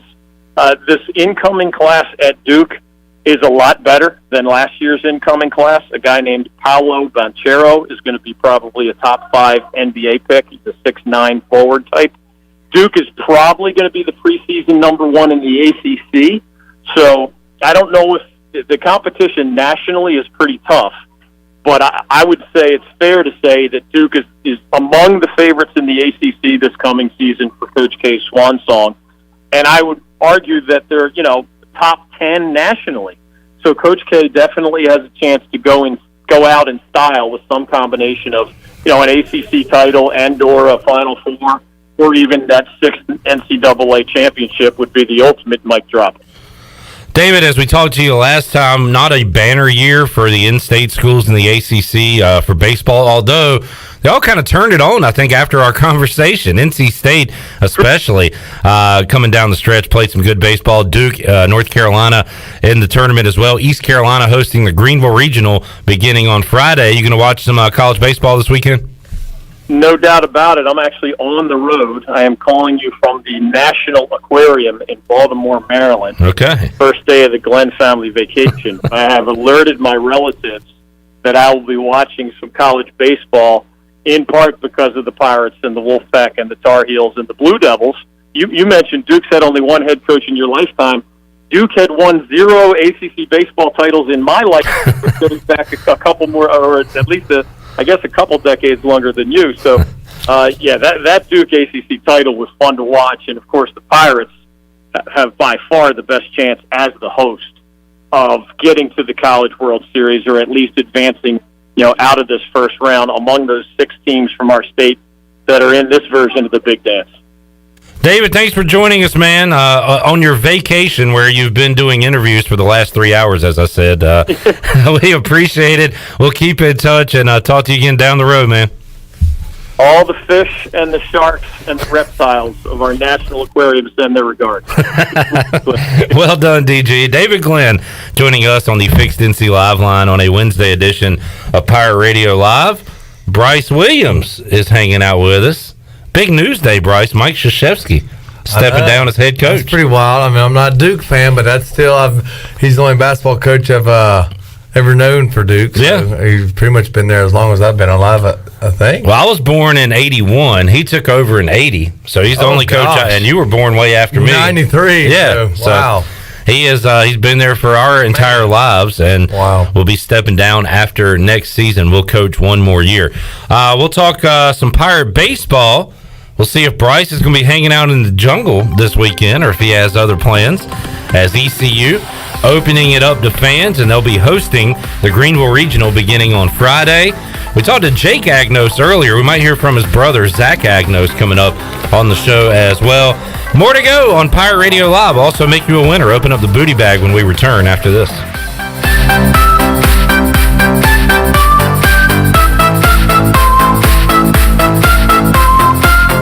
When a storm hits, you can count on Greenville Utilities. They put their emergency storm plan into action to restore power as quickly and safely as possible. If you experience an outage, call them toll-free at 1-855-767-2482. The automated hotline can handle a large number of calls at once, virtually eliminating busy signals, so help can be on the way as fast as possible. Remember, GUC's emergency hotline number is 1-855-767-2482.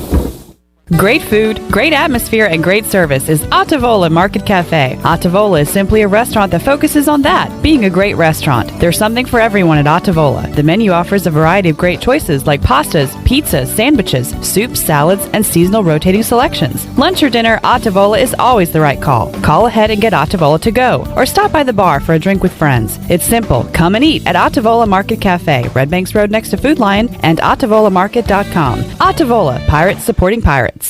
University PC Care has been the Pirate Nation's go-to IT expert since 2006. They thank you for your continued support and trust during these trying times. Many services can be done remotely, and free pickup and delivery is available. As a Dell business partner and Apple authorized service provider, you can count on University PC Care for all your personal and business tech support needs. To make a remote appointment or to bring in your device for service at their Greenville or New Bern locations, call 558-1280 or go online at universitypccare.com. If you love the food at Villa Verde, and hey, who doesn't? Now Villa Verde makes it even easier for you to order takeout. Tell us about it, Jay. If you go to myvillaverde.com, you can order online, and we'll have it ready for you to go. Plus, you can pick it up at either one of our locations. No waiting in line to pay, and no waiting at all. Just pick it up and go. With online ordering from myvillaverde.com or from our mobile app, plus even from our Facebook page. Villa Verde, now with 2 Greenville locations to serve you. Villa Verde, a platform for good. For years, Callie Ann Phelps has been singing about Phelps Chevrolet. Phelps Chevrolet is the one for you. Low prices, service too. See the big dealer right away. Carolina's finest, Phelps Chevrolet. And you'll agree with what Skylar Phelps has to say. Nobody beats Phelps Chevrolet's prices. Nobody. Name you can depend on. Phelps Chevrolet. Get you one. Find new roads with Chevrolet. Then come find yours at Phelps Chevrolet in Greenville. UBE and PirateWear.com are proud to offer the Pirate Nation its largest inventory ever. Brand new Adidas is arriving daily, along with Under Armour, Columbia, and Russell Athletic. UBE is loaded with cargo, and new items are being added daily to PirateWear.com. Be sure to check out our children's store, The Crow's Nest, for all of your young pirates. UBE and PirateWear.com, an ECU tradition for 50 years. Go Pirates! When fun finally returns, Bud Light legends don't just come back. They come roaring back, carrying a cooler full of Bud Lights, an inflatable dolphin, and those Velcro pads with the balls that stick to them. And this summer, with a cooler at their side, they're gonna make up for all the fun we've missed. Welcome back, Bud Light legends. It's time to take summer by the coolers. Cooler up at BudLightLegends.com. Enjoy responsibly. 2021 AB Bud Light Beer, St. Louis, Missouri. With rates being historically low, now is the best time to buy or refinance your home. This is Talbot Green with Angel Oak Home Loans. Now is the time to take advantage of the opportunity to buy more home or refinance your current mortgage. The combination of our local team's experience and Angel Oak's wide offerings of products from standard conventional, government, and portfolio loans has something for most financial situations. For more information, call Talbot Green, Joanne Weir, or Wanda Hager at 751-2060. NMLS 1719250 and 685-842. Equal housing lender. This is Mike Houston, head football coach at East Carolina University, and you're listening to Pirate Radio, the voice of the Pirate Nation.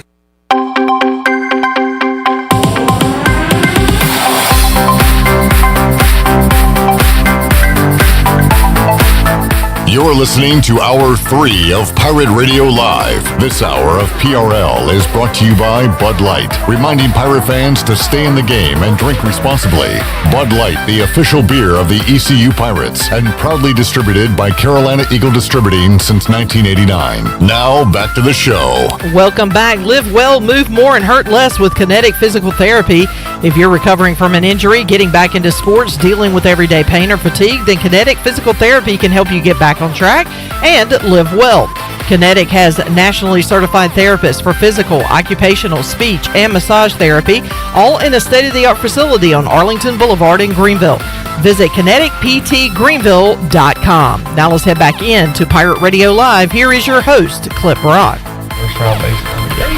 Back with you on Pirate Radio Live here on a Wednesday. Clip Rock. Bryce Williams, good to see you, man. Yeah, thank y'all for having me. Talking some baseball, talking some hoops on today's show. A very, very busy news day in the world of sports. Mike Krzyzewski announcing that he will be stepping down after this year as head coach of the Duke Blue Devils. And we've been talking a lot of ECU baseball. Bryce, you going to try to make it out to a regional game if you can find a ticket this weekend? I think I'm going to try to, or how's the jungle work? What is that? Is that just you gotta get a ticket, and it's going to be tough to find as far as buying one, but luckily you know a lot of people. Yeah. And you know, with you athletes, they say you never have to pay for a beer in this town ever again. Maybe you can find a ticket somewhere. I may try and find a ticket. The 6 o'clock game would be pretty neat because I think they win Friday. They would play Saturday at 6. 6, yeah. So that would be cool to spend my Saturday morning, afternoon on the water and then watch some Pirates. That baseball. Sounds like a heck of a weekend. That would be pretty nice because Agnos, she'll be in Raleigh. So, heck. I may just have to try and swing it. Earlier this like that, little baseball analogy there? That little baseball pun there. Yeah. I mean, that was a home run, in my opinion. Shirley, let's hear from Zach Agnos. Earlier in the hour, we had a great interview earlier in the show with Jake Agnos, former ECU lefty. Zach Agnos, the brother of Jake, is the Pirates' third baseman, also pitched a little bit. And first question we asked him on Monday, you'll hear my voice asking about the save he picked up last week as he came in to pitch for the Pirates, eat up some innings, and close out that game. And here's Zach Agnos. It was cool seeing the box score and seeing parentheses S1 beside your name, picking up that save. Talking about the relief outing down in October. How fun was that? Yeah, it was pretty fun. Told Coach Galvin earlier in the game, I said, Coach, I got it in me. Dietz and I have been talking, and Austin Knight, we've been working on some new arm slots where I go a little higher, a little lower. So we debuted it, and never looked back from there. It was awesome. It was the first time off the mound since ODU. Had a bad taste in my mouth about that, but just working with the coaches, and all the guys in the dugout trusted me. Give me positive touches walking on the field, hugging me. It was awesome.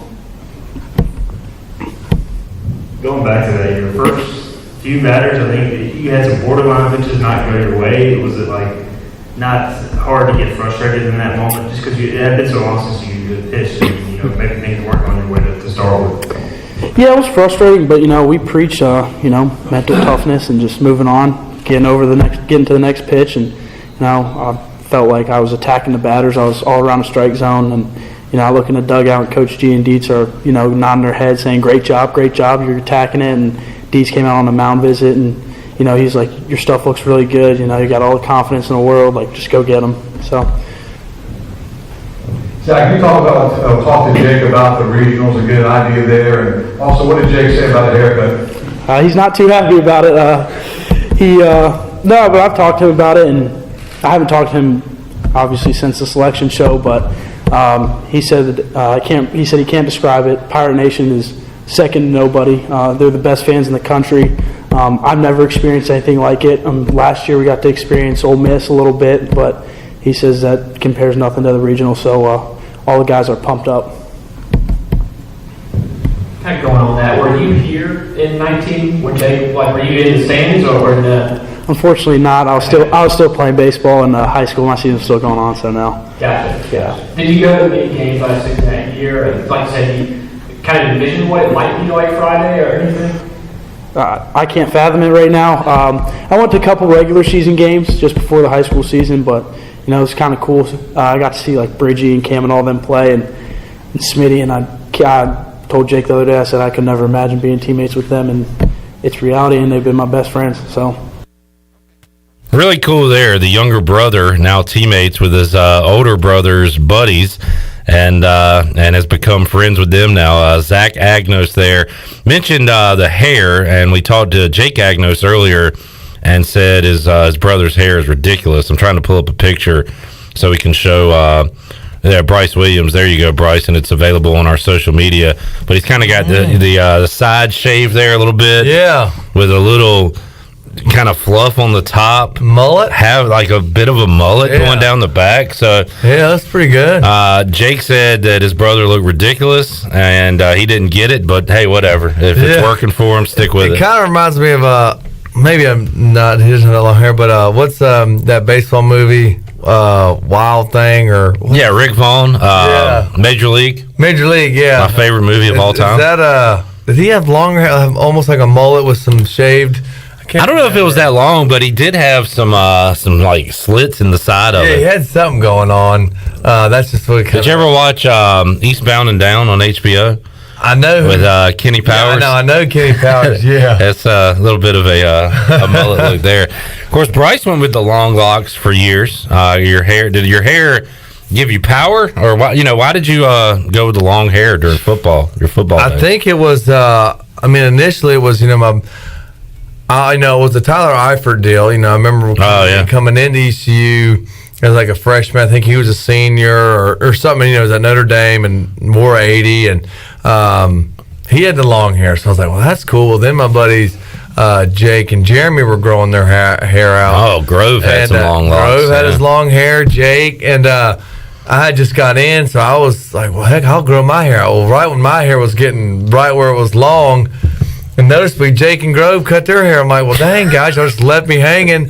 So I said, well, I guess I'm on this ride alone. So I kept it going, and I feel like it maybe gave me a little power there. And then I feel like it looked good in the football uniform, and that sort of, I guess, made me stand out a little bit. And maybe look tougher than I am, I guess. So Bryce, it's interesting. You're a very low key guy, you're a humble guy, I would say, but you still want to look a little, swaggish out there. Yeah, oh yeah, for sure. I was, the long hair, I always would, wet my hair, before the games, because I had it up, and I said, well, heck, I need this thing.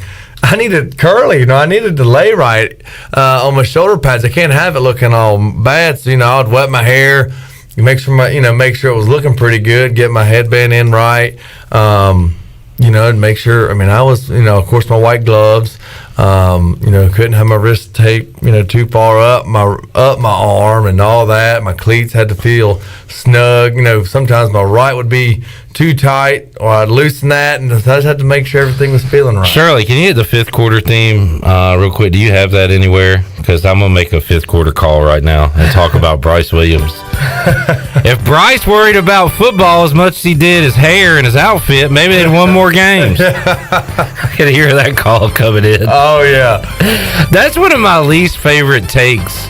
Like when they show a guy get off the bus going to the arena or to the stadium, and like Cam Newton, for example. I was just about to chime in and say, you mean Cam Newton? I think if you looked up this topic of discussion in the dictionary, that his picture would be up there. And I would never wear the dumb stuff Cam Newton wears, but when people say if he worried more about football, if he spent as much time on football as he did that outfit, they could win.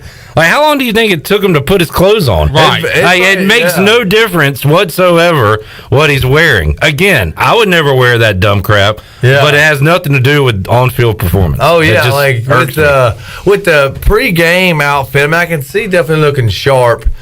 I can see looking good in your uniform. I feel like you look good, you feel good, everything feels right. I definitely believe that. Like I said, if my cleats were one cleat was tighter than the other, that messed with me. I had to make sure my socks were the same height. If my tape was too tight on one arm, I had to make sure my tape tension was good on the wrist, gloves.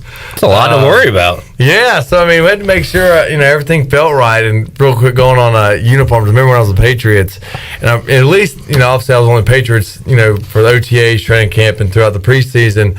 And but I'm pretty sure Julian Edelman wore an all black suit every time. And maybe it was sort of a, I don't know, like it just superstition or just his thing. If I remember correctly, I remember him seeing in a black suit. Not suit, but I guess the suit. Yeah. Tuxedo's the more the cummerbund. Yeah. Okay, like just pants and a coat. Yeah, pants and a coat. He was all black sunglasses, had his hair done. So what were you, like jeans and boots?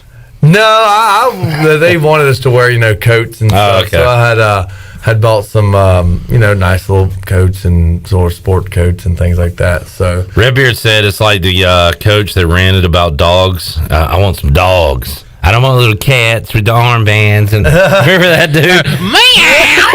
Yeah, I can't remember. Some dogs. Shirley, see if let me find this guy's name, and we'll see. I know we got the cut. I just can't remember what it's called. Wasn't he at Coastal Carolina? Yes.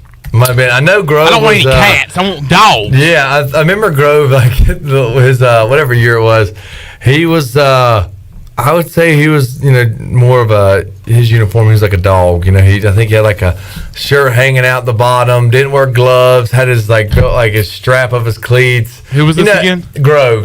He didn't. See care. if we have David Bennett. Shirley. I feel like he didn't care too much about having everything feeling right. I feel like he just threw it on and was ready. Well, that's kind of a linebacker mentality too, right? Yeah, I would think whatever. So. I'm on him. Sticks or they on Pratt. He liked to look. I remember one game. He had. I swear he had about 8 skinny bands on each arm and like 4 on each leg one time. I was just like, what in the world is he doing? I remember my Redskins played Sunday Night Football. It was a big game against the Eagles, and Clinton Portis and Sean Taylor were not only good, but they were pretty cool. I thought they were like, hey, they're cool players. And Portis had one burgundy sock all the way up and one like candy stripe sock, which you get fined for that. Oh, really? So he got fined. And Taylor had the same thing, and he had like tape all over his, like a little piece of tape here, like all over his face mask. Like you could tell they spent a lot of time on this before the game. They went out, they won the game, which made it even better. But I don't know. It's all about, I guess, branding, marketing, and like you said, look good, play good. I think that was the Deion Sanders line: look good, play good, feel good, whatever. I remember him saying that. So yeah, it was definitely. Or Shirley, go to YouTube and just pull it off that. David Bennett, cat and dog. We got to hear that now that Redbeard brought it up. Because he don't want any cats. I don't want any cats. But wristband, armband. How do you say it? Like pouncing around the locker room. Meow! This is the old coach at Coastal Carolina from back in the day. And we'll see if Shirley can find it. I'm not real Here we go. technologically smart. I learned to text 2 years ago. Jill hands me my emails. I write on them, hand them back to her. I can't spend my whole day on that computer. What? If you're right behind that computer, you're not doing face-to-face communication. But it's where we live in with Facebook and tweeting and these cameras. I don't know where that thing go last week. How'd that thing get up out of here and go everywhere like that? It's in Australia. It's in Germany. My wife talked to somebody in Germany. Is this the cat's you know dog? what? I got to spend time talking with yesterday Sports Talk Radio out of. This guy's got 1 million of press conferences, I guess. I understand. Yeah, he must have like a litany of classic press conferences. The golf tournament full practice, right? 12 cats live across the road. Oh boy! Our door's open. Screen's broke. We need to get a new screen door, but the screen's broke, so you can come in through the screen, but you can't get back out of it. I turn and look. There's a little kitty cat in our kitchen. So I said, "What are you doing in here, little kitty cat?"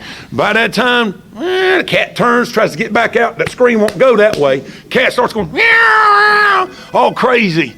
And I told our players, we need more dogs. Bo's barking in the back. I have to go shut Bo up. Mel's like, what's going on? I said, there's a cat in the house. Cat in the house? I said, yeah, there's a cat in the house.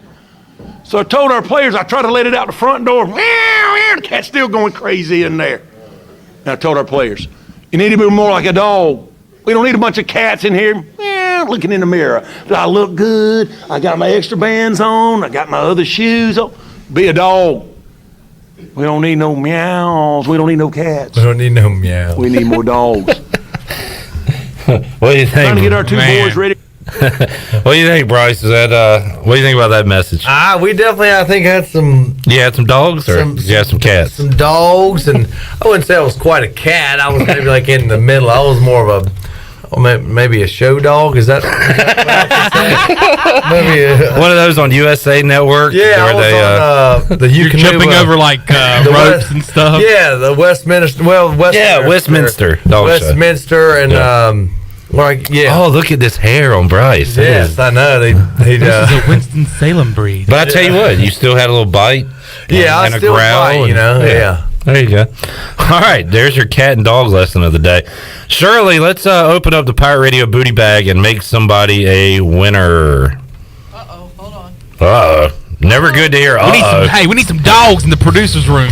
Booty, booty, booty, booty, booty everywhere. Booty, booty, booty, booty, booty everywhere. Shout out to Seth, who also said, show Bryce the We Need More Dogs clip. So that was from Redbeard and Seth, who thought that would be appropriate, and it was. All right, Shirley, what are we giving away today? Decisions. How about lunch for two at Tiebreakers? All right, lunch for two at Tiebreakers. I was there on Sunday watching the Hurricanes lose.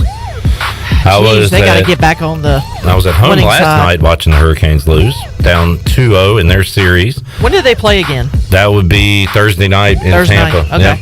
All right, so lunch for two at Tiebreakers. Caller number 8. 317-1250. You can be a winner. We'll go Pirate Radio Outdoors with Bryce Williams after this. Hey Pirate Nation, this is Gray Williams from the Pitt County Pirate Club, inviting you to join us on Saturday, June 19th for our first annual Cornhole Tournament presented by Miller Lite. There will be 2 divisions to compete in, the Advanced and the Competitive. Each division will have a doubles and a singles bracket. The total payout for the tournament will be $4,800. Hurry, space is limited. Sign up today by going to Eventbrite and searching Pitt County Pirate Club Cornhole Tournament or finding us on Facebook. Go Pirates! The convenience of Pitt Greenville Airport is waiting just outside your front door. Service is back, so you're connected to destinations worldwide through flights from American Airlines. Plan your next trip. Book your flights today at flypgv.com or aa.com. Ready to travel and take a trip? American Airlines has recently added more flights in and out of PGV. Book today and enjoy the friendly convenience of flying from your local airport. American Airlines, now with more flights available at PGV. Book today at aa.com. PGV, where the pirates fly. Jersey Mike's crew doesn't just walk right in and make a sub. We're there early, slicing veggies, baking bread, grilling bacon. Then we walk right in and make a sub, because freshly prepared ingredients make a sub above. The only way to top a sub is with real red wine vinegar made from red grapes and no food coloring. And the only way to get it is at Jersey Mike's, because authentic ingredients make a sub above. North Carolina State Parks is proud to announce that they have partnered with the Hometown Strong program. Our visitor centers are now equipped with public Wi-Fi to help kids with school. Remote learning has become a critical public health measure in maintaining social distance and continuing to educate our young people. Take advantage of Wi-Fi and a hike at Goose Creek State Park or a day trip to the beach and access remote learning at Fort Megan State Park. For more information, visit hometownstrong.nc.gov. Ooh, look at all that Parmesan cheese on that papadilla. Our freshly folded flatbread filled with juicy meats and melted cheese now has a crunchy, toasty outside. Now that's what's Papa. Order today at papajohns.com. Hey, Pirate fans, order the new Parmesan Crusted Papadilla for only $7. The new Parmesan Crusted Papadilla is an MVP move for game day or any day. Place your order online at papajohns.com and sign up for Papa Rewards. Papa John's, the official pizza of the ECU Pirates. Hey, Pirate Nation, this is proud ECU graduate and former baseball player Brandon Manning inviting you to join my team at Farm Bureau Insurance. Right now is a good time to review your coverage with a local trusted agent like me. I will make myself available before or after business hours, and my clients always have my cell phone number if they need anything. From home, auto, or life, give me a call today and let's talk about your insurance coverage and about the Pirates. Call 531-1812 and go Pirates! E&S Hemp Company in Winterville is your premier CBD store. At E&S Hemp Company, they have helped hundreds of people just like you get relief from joint pain, anxiety, insomnia, and more by providing you the highest quality of CBD products available. E&S Hemp Company has a great selection of only the safest, purest, and most beneficial hemp-infused products available, from honey, tea, coffee, candles, and more. E&S Hemp Company, Fire Tower Road in Winterville, and online at eshempcompany.com. Hey, Pirate Nation, Troy D here, excited about the NCAA Regional Baseball Weekend in Greenville. And Pirate Radio has a special gift for you. Stop by UBE beginning this Friday at 9 a.m. and get your free shirt while supplies last. It's first come, first serve, and only one shirt per person. Get your regional weekend started right at UBE this Friday at 9 a.m. and pick up your brand new Birdhouse Pirate Radio t-shirt for free, exclusively from Pirate Radio, the voice of the Pirate Nation. And go Pirates! Arr, me, yo ho, yo ho, it's Pirate Radio. Pirate Radio.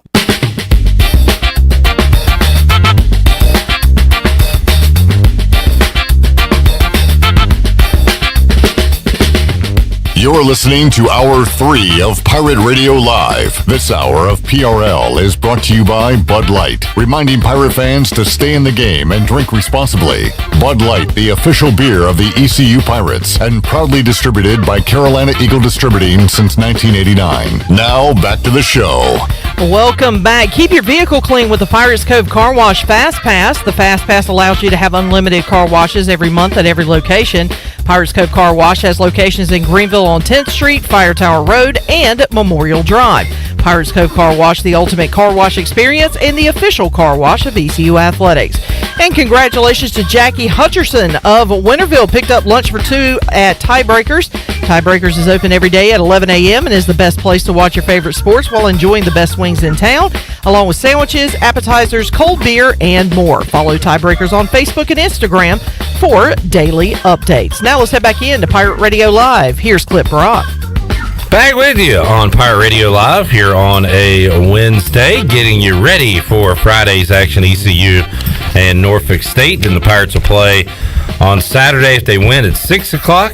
If they lose at 1 o'clock, I believe. And Maryland, Charlotte, the other teams coming to the Greenville Regional. We are looking forward to that, and we'll have another big day of previewing it coming up on Thursday, where we will talk to the hero of the 2009 Greenville Regional, Devin Harris. He had the walk-off hit against South Carolina that led to the Pirates' victory over the Gamecocks, and looking forward to catching up with Devin Harris on Thursday's edition of Pirate Radio Live.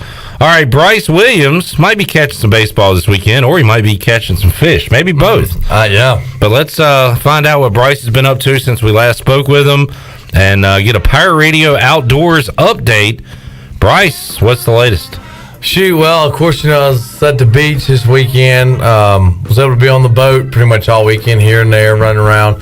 But the weather was, obviously not, Saturday was taken up. Well, actually, no, Saturday was real windy anyways. The weather, unfortunately, wasn't too hot as far as conditions with the wind and everything like that. But was able to get out on the boat on Monday with Jake and a buddy of mine, Patrick, on Jake's boat, and we went running around everywhere. We went out to the... Jake, for folks that don't know, is former Pirate Jake Geary. Yes, Jake Geary, okay. Yeah, former ECU Pirate for sure.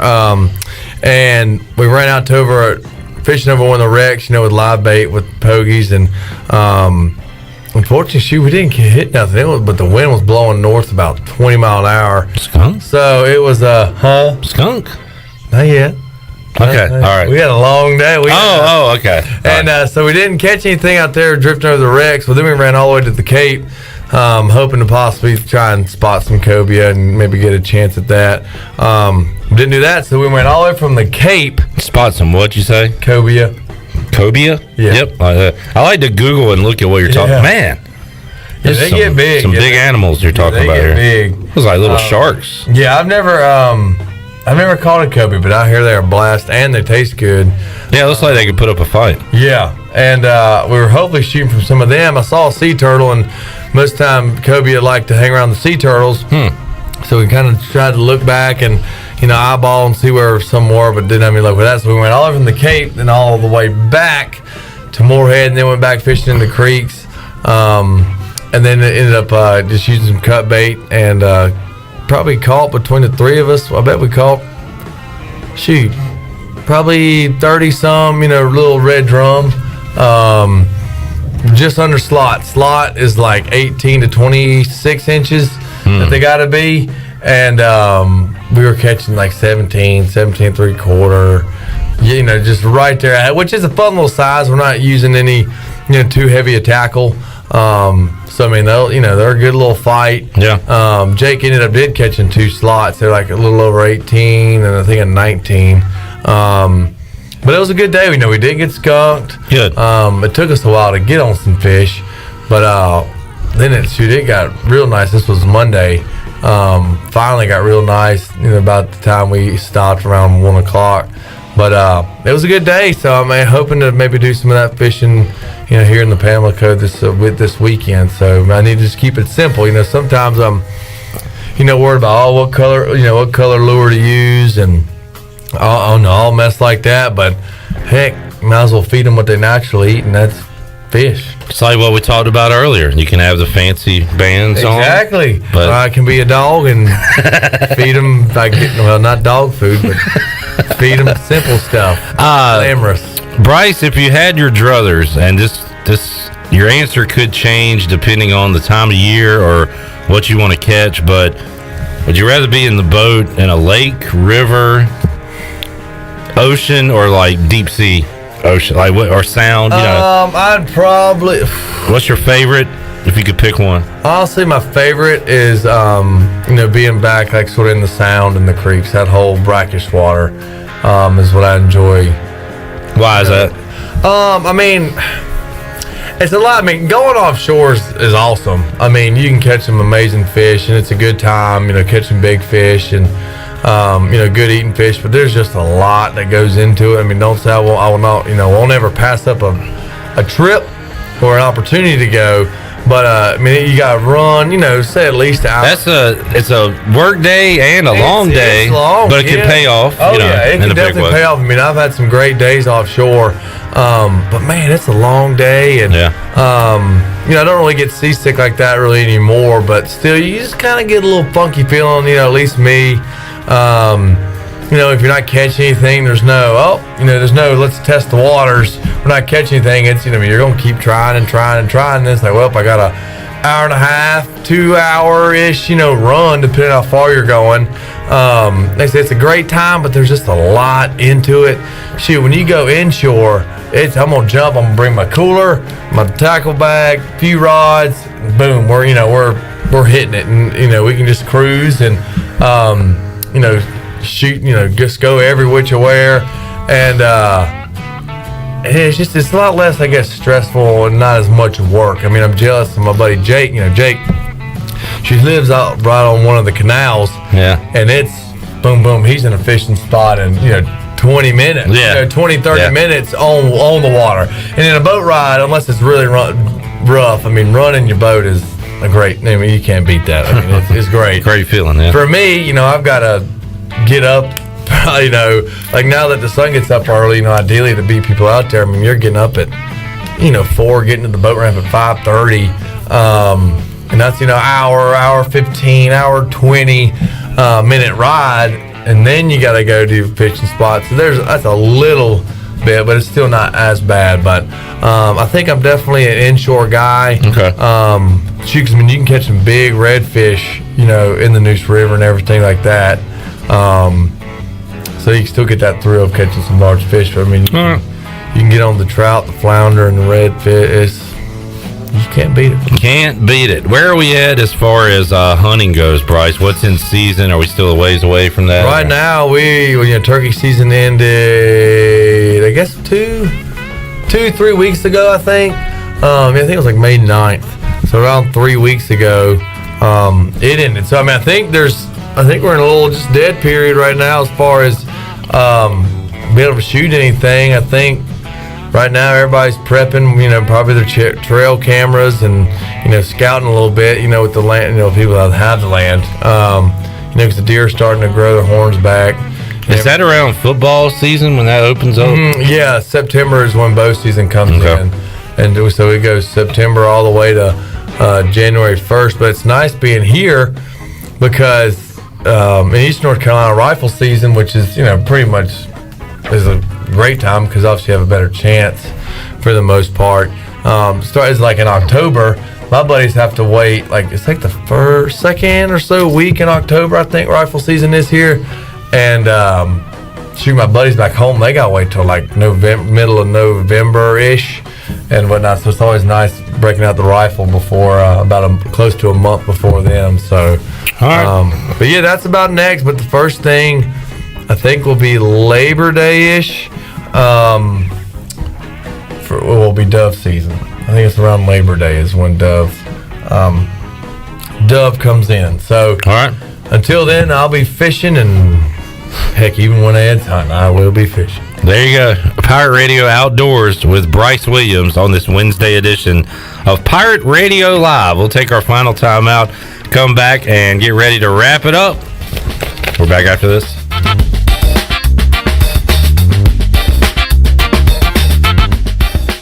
Hey Pirate Nation, this is Tom Brown from Brown & Wood Buick GMC Truck. We've been serving the Pirate Nation in Eastern North Carolina for 83 years. We have 4 brands, 3 generations, 2 showrooms, and 1 goal to make sure you leave a happy customer. This month at Brown & Wood, get a 2021 Cadillac XT6 and save over $4,750. And as always, Brown & Wood is the home of the lifetime powertrain warranty. We're located on Greenville Boulevard next to the Convention Center, or shop us online at brownandwoodauto.com.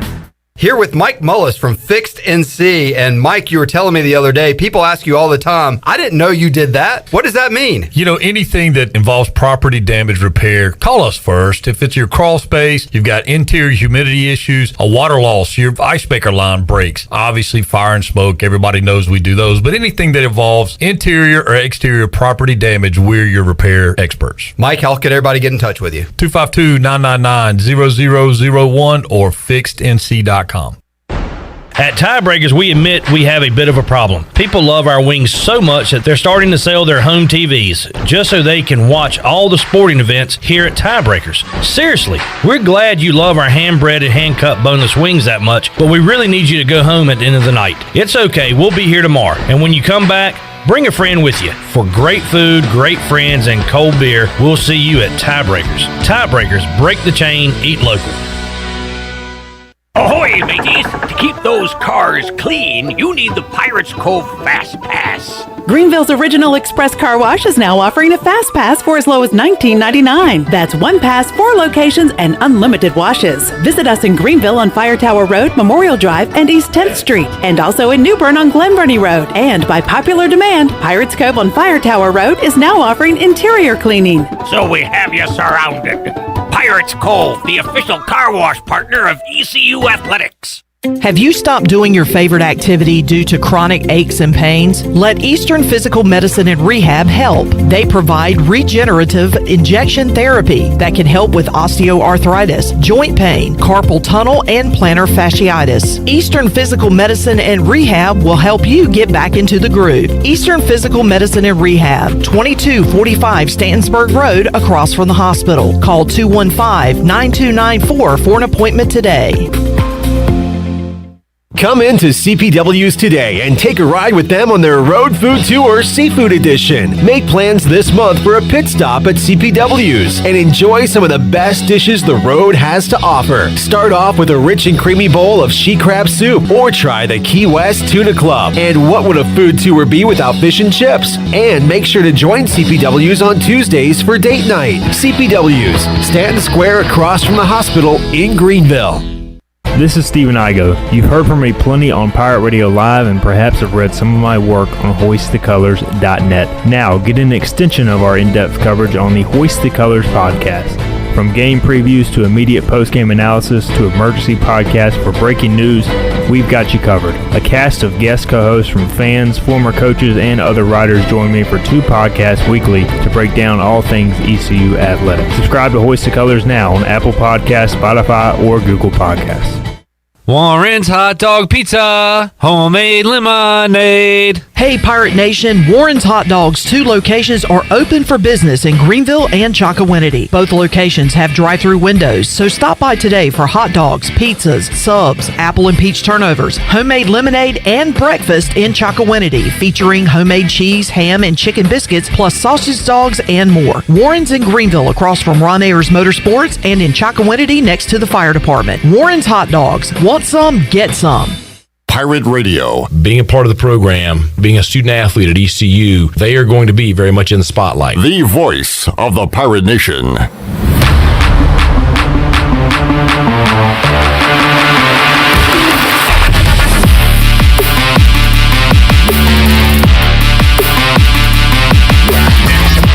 You're listening to Hour 3 of Pirate Radio Live. This hour of PRL is brought to you by Bud Light, reminding Pirate fans to stay in the game and drink responsibly. Bud Light, the official beer of the ECU Pirates, and proudly distributed by Carolina Eagle Distributing since 1989. Now, back to the show. Welcome back. Taking a quick look at your stock market report. The Dow was up 25 points and closed at 34,600. The NASDAQ was ahead 19 at 13,756. And the S&P was up 6 points at 4,208. That's your Wells Fargo Advisors financial report. For a personal look into investing, call Wells Fargo Advisors today at 756-6900 in Greenville.